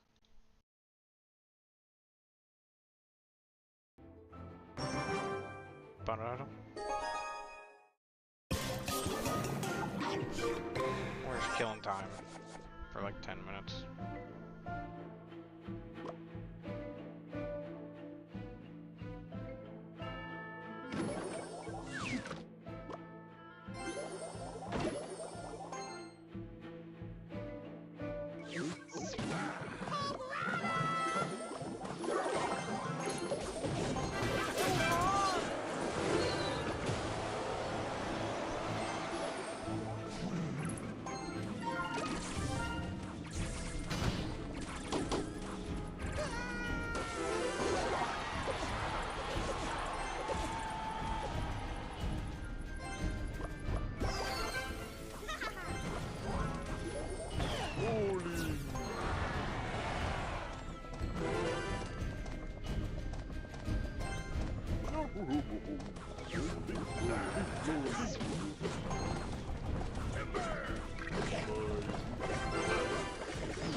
I was all killed by that much. Are we kidding me?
switch back over to CS.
Might keep going, actually.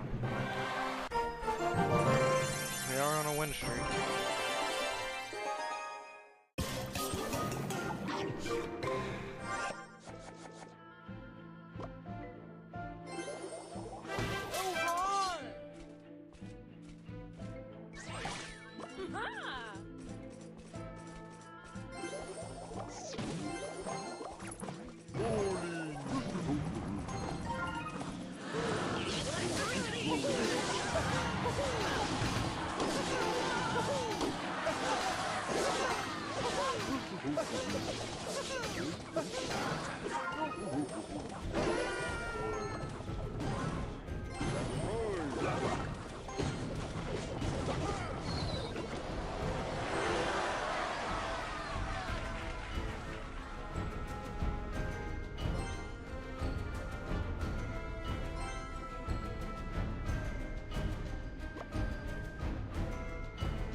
was against a Polish and French mix of Amanek, a BSD, a Polo, and Exist. And then the very next round, they took on the Poles of Phantom. That's Tapchan, Shane, and DGL. That also went to double digits. So it was the round of 32 and the round of 16 where the most competitive games were coming out.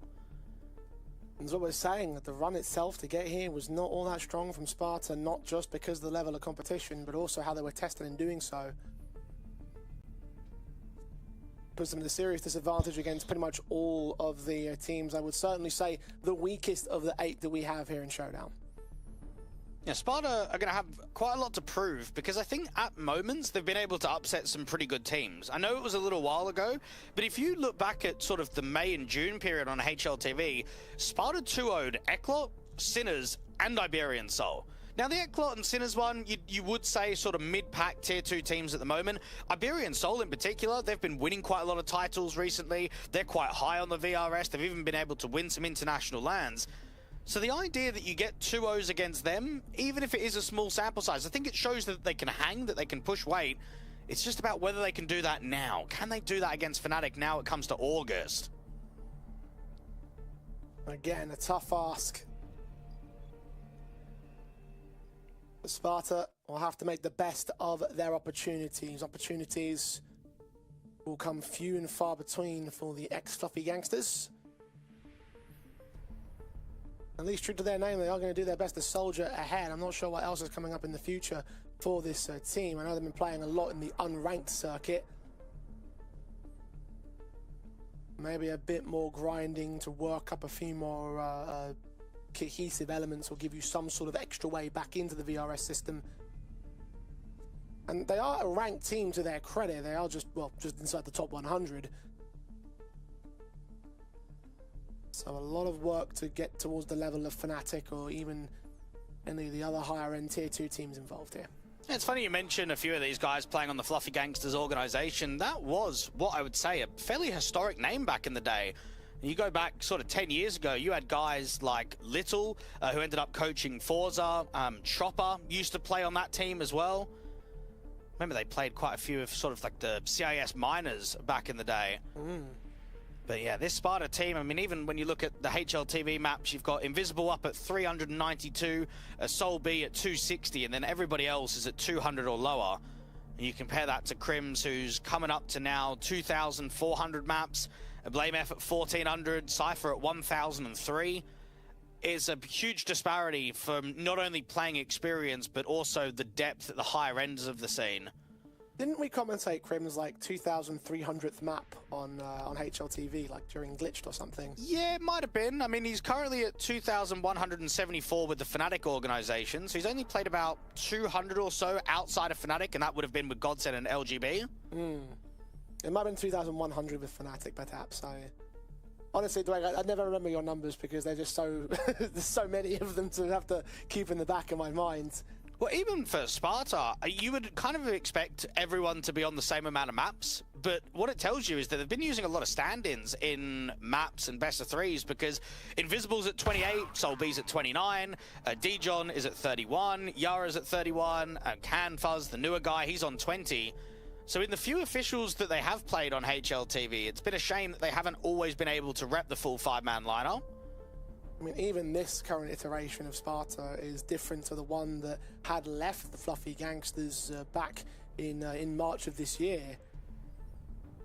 A core 3, I believe, of Dijon, Solo B, and Yura Maita. That's it, yeah. And I think they had Takaneshi was one of the other players as well that was part of the team. Well, that core 3 dates back to almost 18 months. That's a long time. I know that they haven't been too successful, but I think we see that quite a lot in CIS teams and lower-level European squads, is that you just need to try and keep a long-standing core, get a few HLTV events under your belt, and that's when you start seeing them a little bit more frequently. I know it's a bit more difficult now with VRS rather than just being invited into tournaments, but that's normally how it goes with the lower-level squads. Keep a strong core, go for a long time.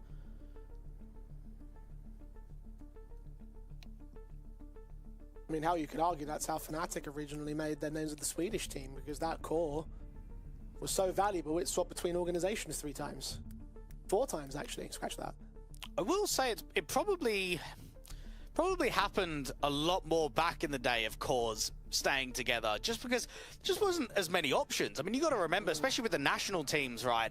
If you were a Swedish player, you played on Fnatic or you played on NIP, and if you couldn't get on either of those two, then you were just in the pits, right? You were down there on the Yapalados and Existence Galaxies and whatever rosters would have been, the Chaoses and things like that. And I think nowadays, with so many international rosters coming in, you can sort of chop and change a little bit more. You can find it a bit easier to develop up the career path. I mean, Cypher's been out of the UK scene for quite a while, and he's jumped from international roster to the next. Definitely not like how it used to be. You know, these are players that are elevating beyond their local scenes in an era of international CS.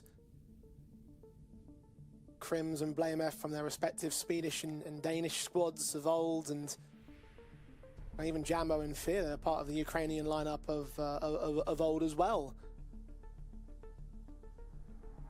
Everyone has had their starts within the local scene. I mean, I wonder whether a team like Fnatic might go to an Epic Land or a Fragadelphia, because I look at where they are right now in VRS, and I'd say it's not necessary. I would say it's the teams that are sort of sitting around the 60 to 100 marker. Those are the kind of squads that would really benefit from going to a BYOC, with what other tournaments can be played online, larger prize pools online than what you get at LAN especially.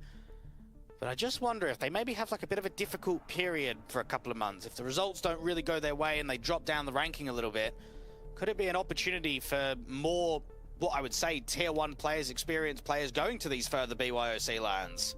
Well, look, if NIP can justify at a certain point, then yeah, you probably could do at a certain point for Fnatic as well. Because we have had moments where we've questioned where they're going to sit. I mean, when we transitioned away from the partnered systems and into the open VRS circuit, you and I, Dwayne, we were talking about teams and orgs that might end up dipping out of the tier 1 environment because of how their VRS is impacted by results, and they weren't getting the results. And Fnatic and NIP were two of the names on that list. Fnatic recovered, NIP didn't, they had to rebuild. I mean, I just want to come in here quickly and say, how is Liquid's VRS still so high? Like, I'm looking at their tournaments recently. Yes, Cologne would have helped. They beat Pain and FlyQuest, and that's it. They've come online, they got knocked out by Sashi, got destroyed by Sashi, a mid-pack tier 2 team with a stand-in, and yet they come here and they lose to VP Prodigy. And it's like, if these results, I know that the weighting is different from online to LAN, but that's why I think that VRS is just flawed. Like, how is Liquid not being punished by losing in the first round to Sashi and VP Prodigy in the last few weeks? Let's have a look here. So obviously we're expecting a ranking update on Monday, so I imagine that there would be some sort of shift, especially when you consider the fact that they probably lost a number of points to VP Prodigy today alone. And let's see where HLTV has them pinned at number 25 in the world, which is down from number 11, which is where they're at the current invite standing. So you got a little bit of movement there. Probably a lot more needs to be done for it to really. Oh, sorry, that's the European ranking, number 11. Excuse me. Let me change to the global ranking. So number 17 on the global ranking is where Liquid are on the GitHub at the moment. I mean, even when they got out of the first stage of Cologne, they couldn't even win a map. The major itself, they went out in last place. Dallas, they won a single best of 3. It's like, seriously, how I can't be looking at the VRS and looking at these results and saying this is a top 25 team in the world.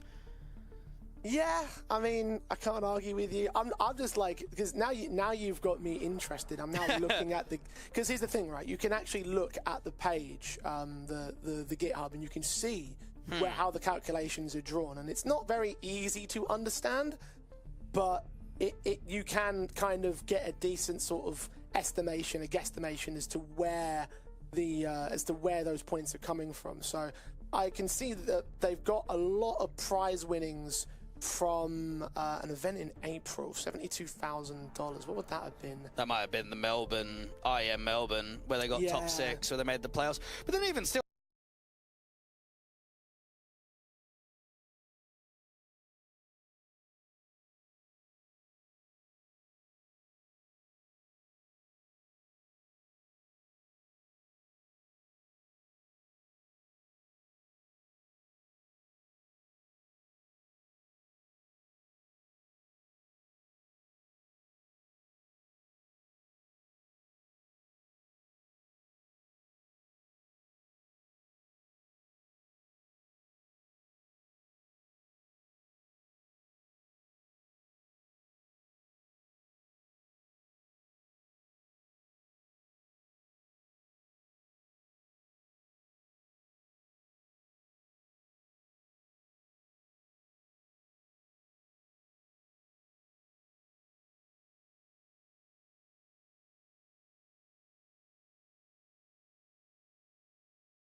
some Discord connection issues because we are watching the players. We're going to make sure integrity is paramount. So we've got cameras on them, making sure there's nothing nefarious going on. We have to make sure that that's all correct and proper before we can proceed.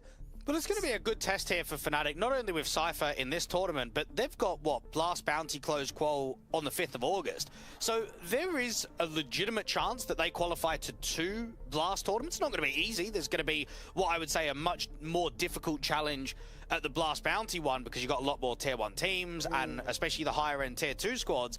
But if they work hard and things go their way and they gel really nicely in the first few officials, that would be a huge bonus. That would be a great achievement early on to be able to qualify to 2 Blast tournaments. See, here's my problem with looking at Fnatic and their potential is that we've done this a lot down the years, not even down the years, just in recent times with this Fnatic team. We've looked at the roster, we've looked at the lineup, we've looked at the moves that they've made, and we said, right, this is a squad that has a lot of potential behind it, and then they oftentimes end up not living up to that potential. I think about some of the previous teams that they've had and some of the previous players they've had on the roster, and while I admit maybe the last edition with Matties was the strongest we've seen Fnatic in a very long time, I wonder if there's another set of turmoil around the corner. I guess we'll find out with how this event and Blast Bounty goes. But for now, don't see Sparta posting much of a challenge, which is the team in front of them. And we're ready to get back into it with our 3rd round of our first map. AKs are out for Sparta. They got the bomb plant in the previous, so they'll face against the Rifles and the Orpa Jambo. You've got Cypher, the short player at the moment, that's not too aggressive on a mid-take. Fair, because he's got the MP9, is going to play the top of balcony towards the Palace entrance, just try and minimize the distance. As Sparta re-smoke off towards the window, not putting a huge amount of util down, almost nothing against them. Double HEs towards the underpass, does a little bit of chip damage. At a bottom con smoke, is just going to try and drive the T-side contact away from that area. There's a quarter HP damage done towards Dijon, so half HP with the secondary HE that comes down there in the underpass entrance. Joining up with the teammates. Molotov up there towards that short angle is Blame F that takes down Dijon, so low HP player charging forward to his demise. Even though they smoked off top cod, no flash into connector. So peering through a smoke, it's very risky. Now Cypher's got a good timing here because him and Blame F have got a crossfire. Blame F is looking the wrong way though. Cypher's going to get faced upon by one of the T-side members. 4-on-4 has been found. Back to be turned, but Blame F missed his chance. Crims holds on to only one of those kills. 1-for-1 overall, 3-on-3 on the site. Sparta will have the bomb plant. Fnatic will be looking to set up for a retake. Their man's on his way forward. Jambo's hoping that someone peeks in. His AWP's unscoped for now. The incendiary drives him back close quarters. Good shot on Yura. Jambo's waiting for a bit more because the T's need to trade this Orpo. If they sit back and hold passively, they're not going to be able to win this post plant. Slow to the uptake, noise being made by Fear. The Orpo checks that corner and does his damage, but not the kill. Now in Canfos to get a couple of his own, but Blame F on his flank will close in the pins as he didn't see that one coming. Sparta will not be allowed a first round. It's 3 on the trot for Fnatic. Well, it's good to see that Bait F is back and kicking right there out towards connector. He just sells Cypher completely. Yes, it's a timing. You've got yourself a tucked con player while your short player is quite aggressive. And right here, Cypher's just hoping, begging for a 1-for-1 trade, and Blame F just doesn't even peek. Comes in a little bit too late, doesn't catch the timing. At least the flank out from the apartments gets a couple of kills. So the streak continues for Fnatic. Damage was sustained though, and a bomb plant didn't get brought out for Sparta, so there's force by potential for this team side. Tactical pause called in so they can think about that for a moment, but you can see the Rifles are getting bored by a couple of players, so I'd imagine the decision has already been made. Yeah, they do have an experienced coach, at least, on Sparta. Never, who used to be the head coach of Trashgo, which had Wonderful in it back in the day. The Enterprise roster that had the Miltzy and Blitz iteration with sort of the Czech-Slovak individuals. Most recently a part of Cybershock, which is what sort of Notaneki and those boys out there, Lovicus, and was the analyst when it was Seized & Co. with IDB and Crad and those boys on the Nine Pandas organization.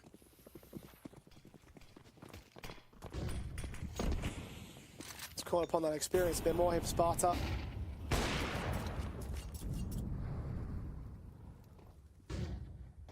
A couple of Galils on the weakened spy state, so they have got the lesser firepower, an important round for them to win regardless.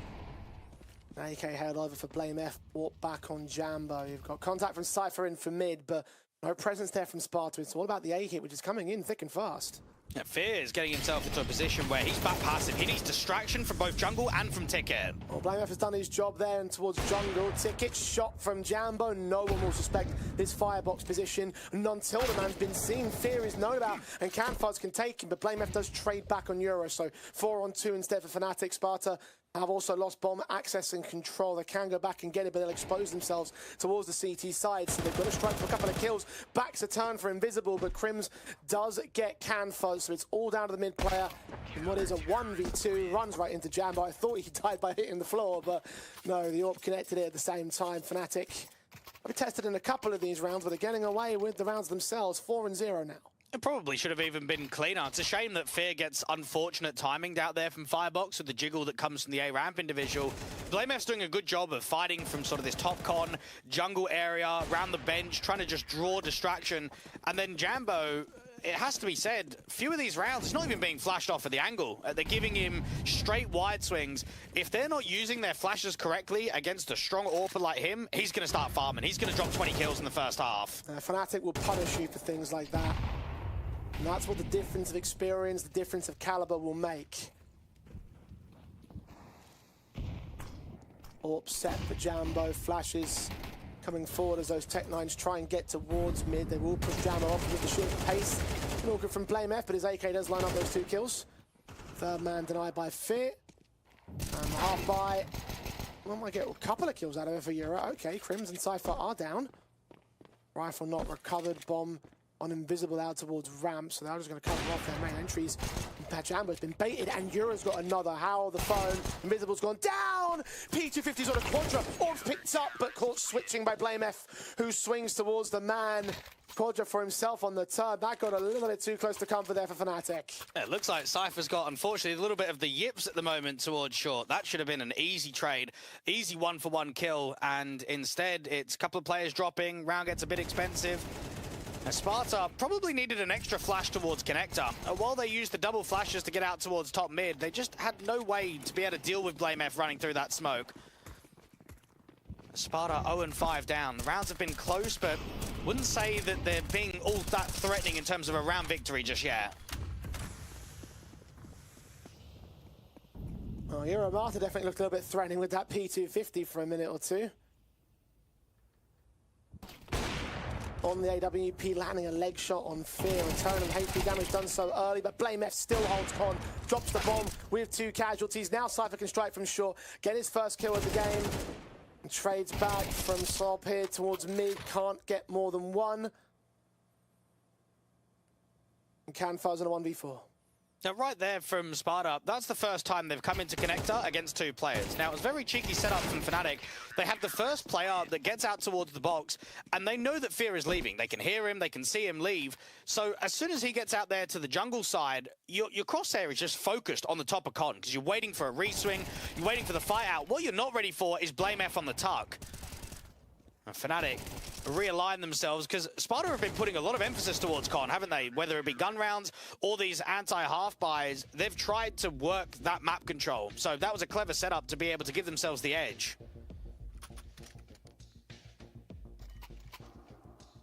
Second tactical for Sparta here.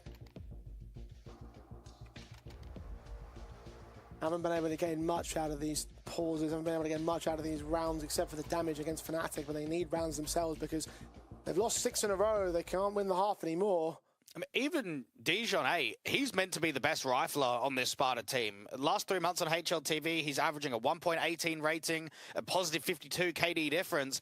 He's a strong suit, and he's a defining factor to the majority of their wins recently. So if I'm looking at him 0-6, that's not a good sign on your map pick. You need your star rifler. You need your player that's going to bring you the most to just start generating impact across the server.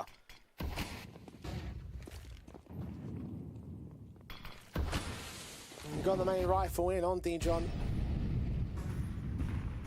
Hero weapon in a half buy, still within the half back damage. So. And lead them down towards underpass where there will be a couple of players behind him. Coming in to potentially meet him in mid as well. A little bit of noise being generated towards the apartment. Will that pull Fnatic for a bait? Doesn't look like it. Invisible's going to work a little bit harder. He does have a decent shoulder tag on Cypher. Jambo opens things up by taking the rifle down, though. So Fragler still for Dijon, 0 and 7. AMF swings up to deny that rifle again. Secondary kill. Orpa aware that Yura's out there. Crims has caught one of Invisible elsewhere meanwhile, but also getting Can Fuzz. Flamer will capitalize again with the weapon switch. All 5 alive for the CT side. Can start to build up the cash a little bit better this time. 7-0 for the Fnatic camp. And for Sparta, you almost wonder when you're going to see a further set piece towards A. I know we saw one a few gun rounds ago, but right now, the mid default, I just don't think it's working. I think they're losing too much towards window and con. I wouldn't mind a top mid smoke, maybe a con smoke, maybe a bit of util just to suppress the aggressive take, but just ending A with an exec. I think they're really struggling to work picks on mid right now. Very much so. Sparta.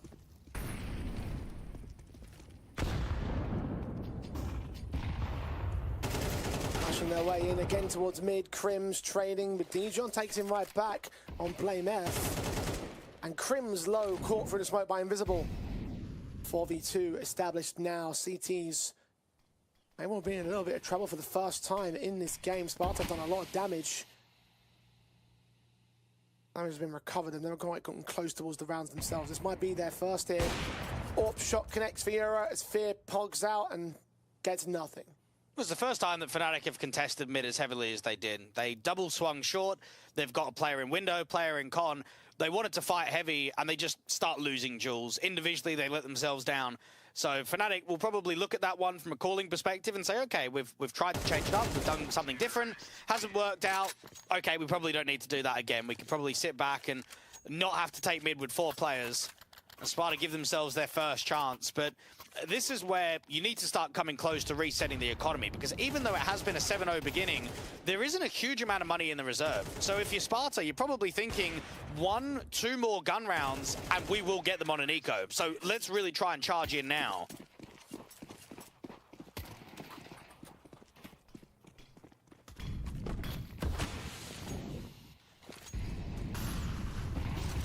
Still not impossible to bring back 5 at the turn, but you're going to have to work hard for it.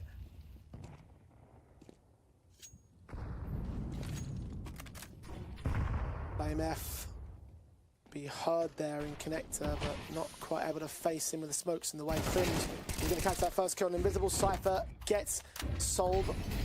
So 5-on-3 established. Smokes come down. Crims in the back corner of the site. His teammate there, Cypher with extra support. Dijon can finally get the veteran to drop. But they've established another 2-man advantage for Fnatic, so Sparta will do the heavy lifting, and 1 missed shot for Euro. Tried to stabilize it, but couldn't.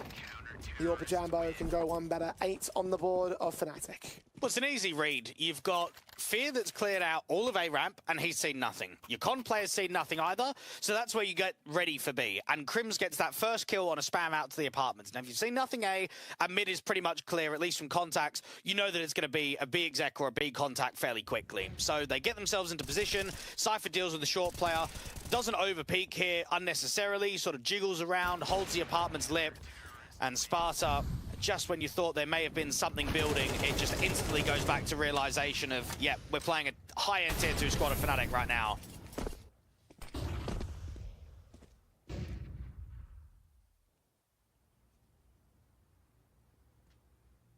And they've delivered a solid left-right good night. Easy pickings on the Fnatic board.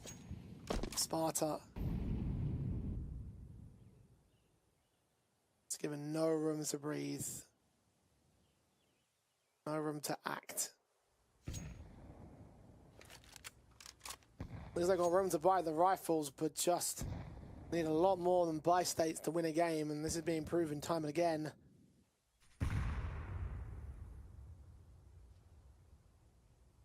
Had opportunities to reset Fnatic, but this is not quite one of them.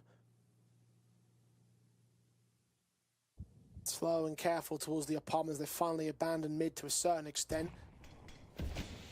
Sparta can take that part of the map control. B held by Crims and Cypher. Crims still watching from jail. No util to block, so this just comes out of a straight crossfire, and Crims is playing anti-flash out from the jail. That utility, Flashbang doesn't affect either player. Cypher can get a kill together. Turn back towards short. Crims can strike on one. Struggling with the second, but does manage to hold on for a little bit. Canfuzz going to plant that bomb. His teammate is low HP. 2v3.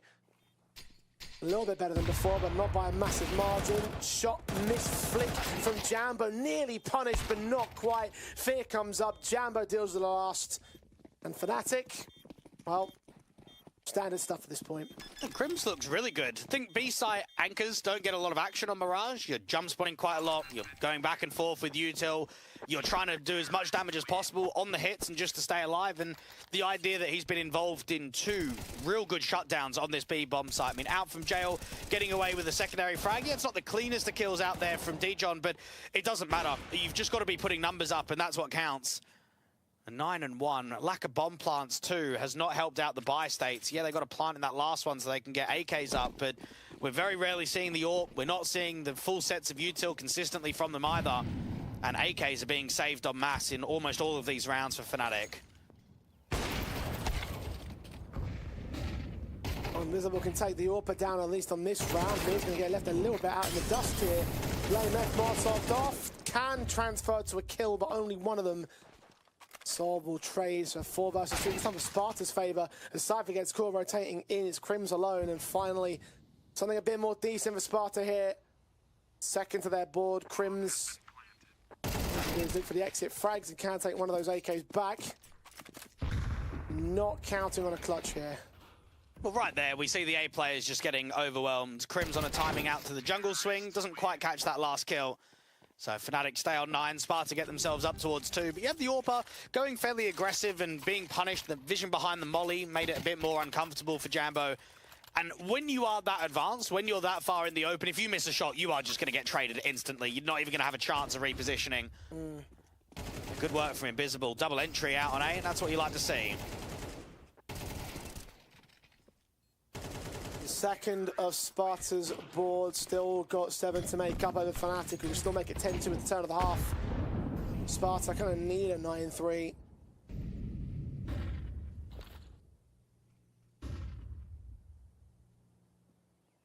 Can they get it though?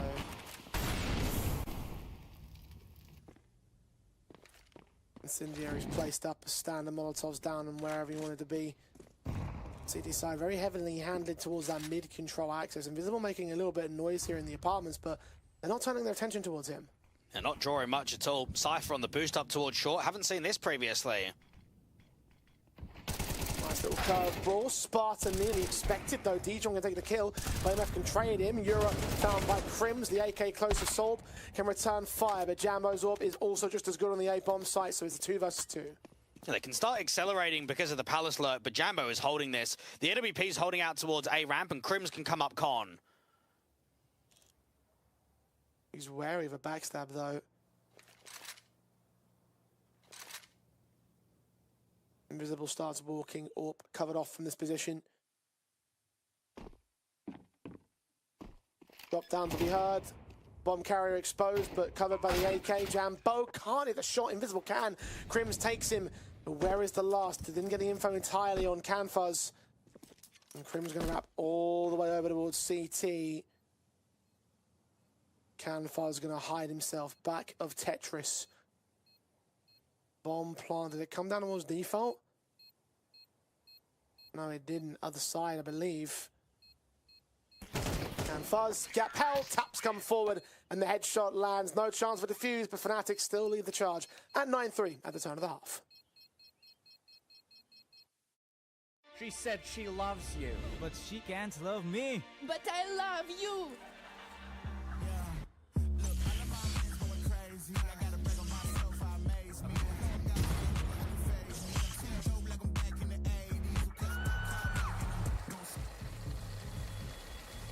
I won't play window anymore. What's going on? Play your role. 1xBet. Lots of ground for Sparta to make up here. 9-3 for Fnatic. Sparta will move to their CT side. Dweg, what do we think so far? Do they have a chance? No chance. No, they've been very mid, very average, but at the same point, you have to be realistic with yourself. How much more can you expect from a team of this caliber? They got slapped. They got absolutely owned in that first half. They had very few opportunities, and now moving into the second half, this should be wrapped up pretty quickly on Mirage. You'd imagine so. Fnatic. Hearing some footsteps out towards that A-bomb side. Look at this. This is just textbook. Two individuals putting smokes down towards connected jungle and stairs, and well, quickly they realise that no bombs on the way. The one man that could rotate to the 9 B bomb site is pretty much alone and isolated here, taking fights that he can't quite win. Cypher draws first blood on the T side half. Bomb plant is secured. Backups on the way. Sparta going to try and attack in from short, try get here and overwhelm the numbers game with that 4 versus 3, but as become a 4 versus 5. Invisible does take down Cypher. Jambo, headshot on the first man. Close quarters in market is going to get overwhelmed. Now player on backside. Core players in the apartment. Strike. Fear taking Dijon. Canfuzz is low HP. Invisible's been tagged a little bit. Need to try and get on towards that defuse with Canfuzz on the defuse kit and all. He's a low HP environment, but the headshot's coming for blaming the Fear regardless. And Sparta will lose number 10, second pistol for Fnatic. And for Sparta, when you're 3-9 down, you just can't afford to take any of these rounds lightly in the sense of the read. When you see 2 smokes going down, you're pressured, you really need the round, you want to over-rotate quickly, don't you? You want to get mass players to be ready for the A exec. What you're not ready for is being faked out completely. And while Sol B kind of hangs back, he's in a position where there's just no teammate in sight. So he has to fight solo from market, and as soon as he loses that duel, you just know the round is completely over. Sparta forcing into the second round because they kind of need to.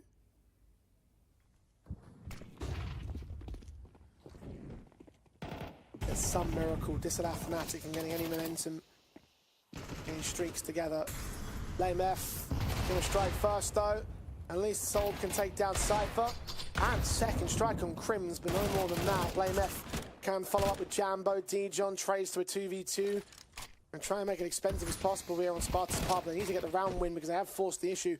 Bomb's been dropped by there towards Shore. Got a backstab also inbound from Fear. Will be required because Jambo's on 15 points of health. We'll grab that bomb, we'll counter-rotate it, and the Mat 10 will be there to cut the rotations themselves. So this is where you can plant open for jungle, but not open for con, and then get the window player to just cut. It's a very good decision for Fear not to backstab market and force that bomb on B. This is the right way to play the 2v2. Yeah, both sets of footsteps coming in from Con and Short as well. Fear's got all the info he needs. The problem is a Mac 10 on 100 HP, the AK on 15. Fear's going to hide. Try and play the range game with this jungle plant. No defuse kits on the 2 CT players. They're making no qualms about their positions though. Molly, perfect. Perfectly placed, perfectly timed. That should do it. Sparta scatter. Mac 10 can take down Dijon, get an extra rifle. And both men should escape as well. Well, number 11 on Fnatic's board. 2 more to go to the end of the map. Well, it's an easy read there from Fnatic in the 2v2. You're on against the anti-force bite, so you know that there's not going to be a kit, or the chances are extremely low that there is going to be a kit. But secondly, they're just not going to have util because the round's already played out. They've already drawn quite a lot towards that B bomb site, so they probably shouldn't be a smoke for the bomb either. So you just both play time, you both play passively. And for Sparta, they actually don't decide to force again, even with 3 casualties. They look at it and say, let's at least give ourselves a chance of a somewhat decent gun round in round 16.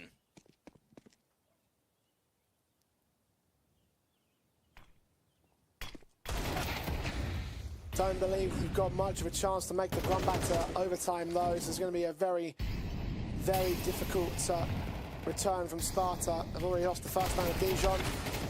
The Eagle does clap back for Invisible. Sure, that's 1.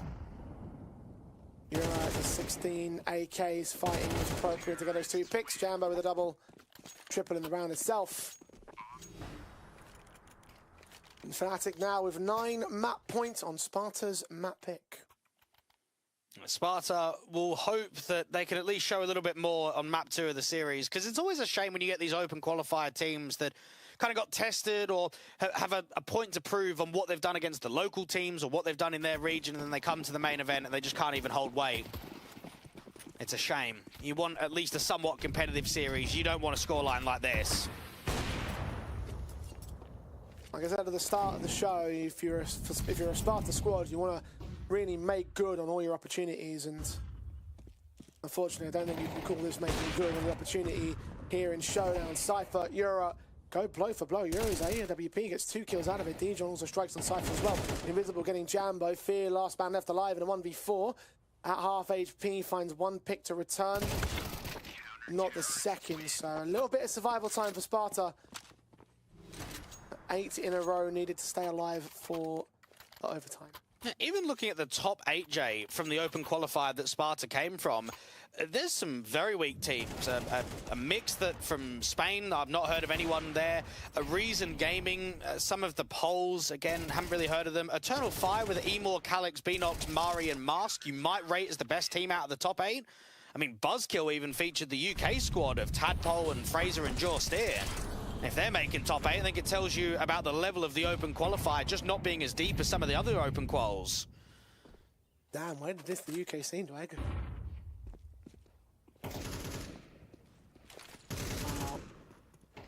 Unfortunately, given the nature of this matchup, I can't argue too hard against you. Fnatic have struck on Dijon. First man down, head of underpass. Got 3 players total closing in upon Invisible, who does get Jambo. Get one of those positions out of check. No one else up top mid in a 4-on-4, which Fnatic may have to settle with. Invisible's dipping in for more, though. This is a huge risk because he's completely alone. No teammate in sight, so even if he gets his kill towards top mid, he's going to get swung by the underpass players. And that's a risk there for Invisible, where I would just feel that one more player with him and I can get behind it. Solo, I can't at all. Good reaction from Cypher, though, and the peek came in almost as soon as the contact was taken at top mid. Started to turn his game around from the very slow start that he had. Not like it matters in general. Fnatic have been making mid to be out. Sparta, the AWP of Euro, tries to change that narrative, but only successful for 1 pick. Can fuzz down to the next man. Sol in a 1 versus 3. Does take the first kill, not the second. It's over for Sparta on Mirage. 13-4 Fnatic. Doing Fnatic.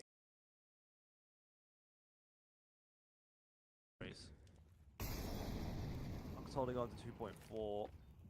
Divine obviously looking to try and hold on for the AWP, but I'm really not sure about this one. Anyway, MP9 is, or MP7 is out for Legacy here actually, and that's worked out for Lux. Doesn't get 2. Traded back down by Divine with that scout. So Legacy are kind of piecing together this puzzle that Galleries have invested into this round, but they haven't over-invested into it. So it should be pretty comfortably around for Legacy, but they're not trying to rush anything here. Get some of that util down and a safe plant. Nice kill from Dumal. Really starting to reiterate things here, and Legacy should be going up to 10-9.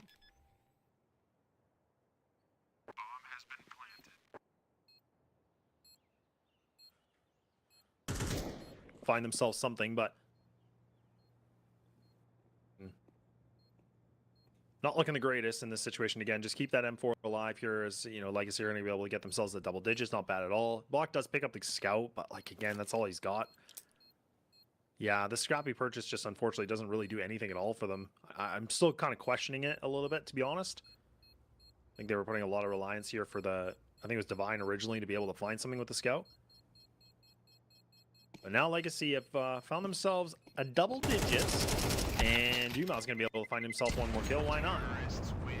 AK going to be giving up, but honestly, not even going to be harmful at all for Legacy. They're not even going to be breaking a sweat on this. But look at the money, man. Like, it was like 10-5 for Lotto before he went for the instant purchase. This is not good, Jordan. This is really not good at all. This loss bonus is getting bigger on the CT side, but I just, you know, this is it. This is the big gun round because the AWP is going to be back on the field. Yeah, well, let's see how this works out for Galleries. Obviously, took a little bit of an L in the previous round. That was to give them a bit of a better shot in this one. They're going to have to make it work. Otherwise, Legacy really start to run away with things. But it is close enough still at this point in time that Galleries can feel like they're in the contest. It's going to be an A crunch by the looks of things here onto the A bomb side. Out to balconies. The MB on top of the ladder. Trying to dislodge him and has done a pretty good job of that. CMB will fall. In the meanwhile, we did lose Dumal. Legacy are really encroaching into this A bomb site now, and it's just a case of getting that bomb in position to plant. Smokes and nades going. Smoke from gallery, but it also gives Legacy that cover to plant the bomb, and now we're in a 4-on-4 post plant. Decent kill from Allison again, and even Blockstack will find himself something through the smoke. So again, just kind of hoping you're going to be able to get these spam kills. So now Lotto and Nissan by themselves here for the 2-on-4. Lotto's playing aggressive, and oh, he does find himself that one. I was thinking maybe he was going to be able to find that double kill, but now Nissan, time halfway through, red like a book. Box is going to be able to take him down. Very nice retake scenario from Galleries. That was, again, something I was questioning a lot here so far, is that they didn't really go for it all the time. They were just constantly saving.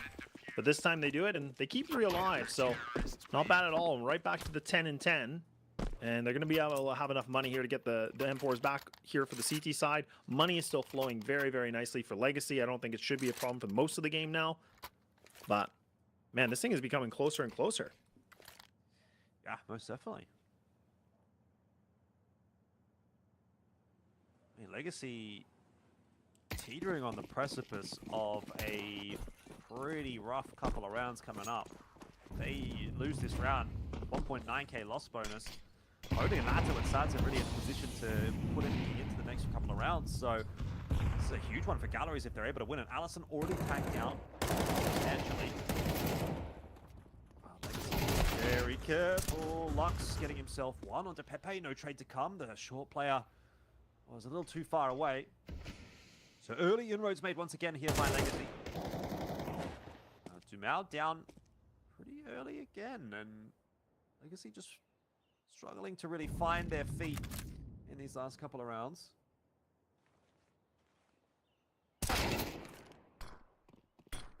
It's a nice shot. The man advantage here for Legacy, and short-lived. It's very short-lived. Very nice from ZMB. Honestly, he's been very impressive. I know he's not top fragging or anything, but I feel like he finds these really important kills when he needs to. Now Legacy. What's going on here? I don't know. He's walking up short. So I think he's trying to get info. He's got time. Gonna try and walk in onto B. They're just gonna contact play onto B and leave Oh, Lato man. here on A. This is See huge. if he can, you know, just buy some time, or even in a more ideal world, get himself a kill or two. This is perfect. Meanwhile, that bomb plant's going down. Lato, if he even gets one, this is massive. And he does. He's able to survive as well. There we go. 2 for Lato. And that might as well just be the round wrapped up. Yes, he'll lose his life to Buck, but bomb plant's going down on B. Space has been taken by Lux. And this should be a Legacy round every day of the week. So they buy themselves just a little bit more time.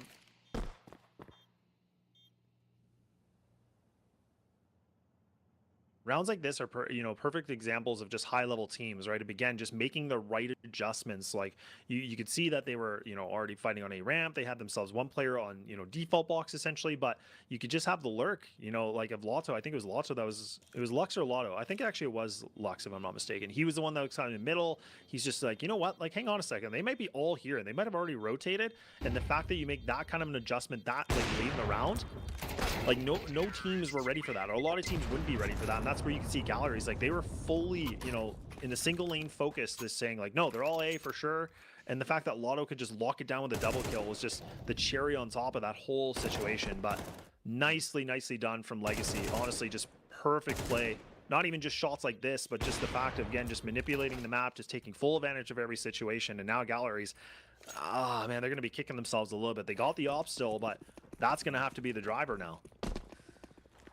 Yeah, Divine going to have to find a way to get involved in this round early on in the piece. He's having a look into mid through window, but there's a top mid smoke from Legacy. Already crossed the players at the boxes. They're not even really looking for mid control. And AWP is going to have to look elsewhere for its impact.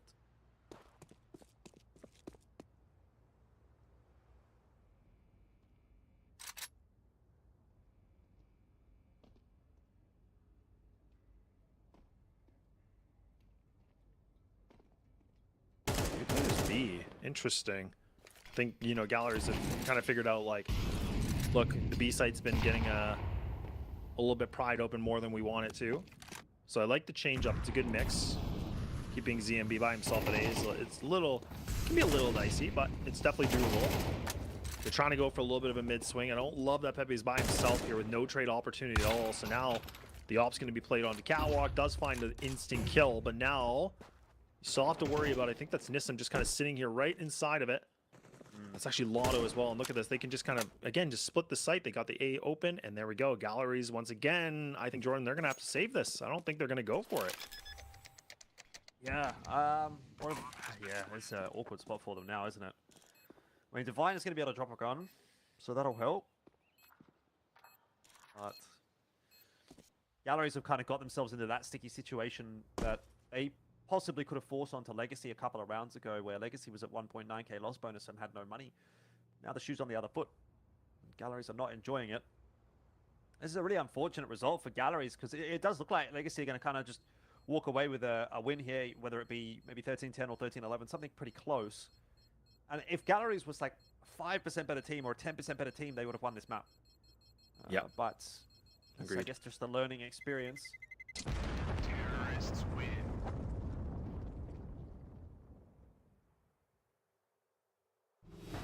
Yeah, it's definitely back to what I kind of said in the very beginning. It's just talking about an experienced team like this where Legacy have really adapted well in a lot of situations. We saw, like, in the first half where, you know, Galleries were kind of, you know, the ones that were not really doing lurk plays anymore. They were just kind of playing 5-man commits into the bomb sites, things like that, whereas Legacy are still kind of, you know, toying and kind of poking and prodding all their options that they can get away with. And it's just kept Galleries in a complete guessing game. Like, these guys have really felt like, I think they've been even wondering, like, what on earth is going on here? What are they doing? But we do know that Divine's going to be able to find a nice little bit of an opener. Can he find that second? He will not. He actually gets out-dueled here from Lotto. So now that rifle does sing very nicely. And Jordan, this could be all over. Double kill for them getting into this A site. Now they still have 1:30 to work with. They have so much time. They can do whatever they want right now. Yeah, perfect setup for Legacy. Going down. A little bit of a creep out here from Allison. He's trying to get something cheeky done. That's actually really nice. He's got the timing on a Lux, but he can only get himself one. And the rest of Galleries wasn't ready for it. They didn't go with him, and now it's a 3v2, so it doesn't really result in anything too positive for Galleries. Nade into that smoke. Back is going to be revealed. Now we'll catch him. And Pepe spotted out as well. By the looks of things, he's on his bike into middle. Not going to be able to get anything done. 13-10 is going to be the first map score, and Legacy do get the job done. It took a bit of work, actually, here, Laz. A bit more than we might have anticipated, particularly with the way that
breakthrough and innovative phone with 1xBet app. With 1xBet app, you can register and start betting in just one click. Intuitive interface and thousands of sports events every day. User-friendly app. Big wins, fast payouts.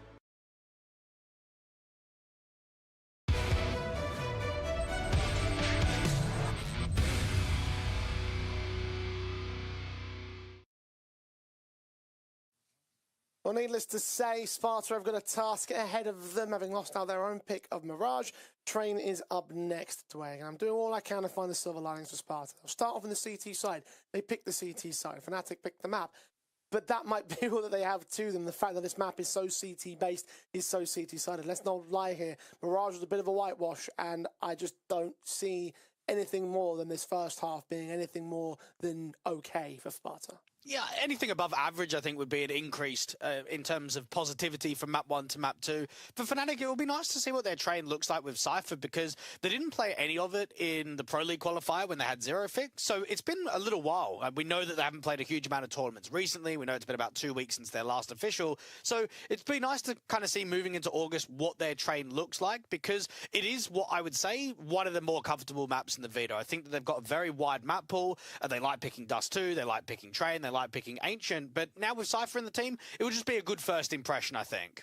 Yeah, and just a nice little way to sort of bed him into what you say is comfortable territory for the Fnatic side, although admittedly you mentioned the fact they haven't played it in over a month, actually, when they took on TNL during the proving rounds back at the very end of June. So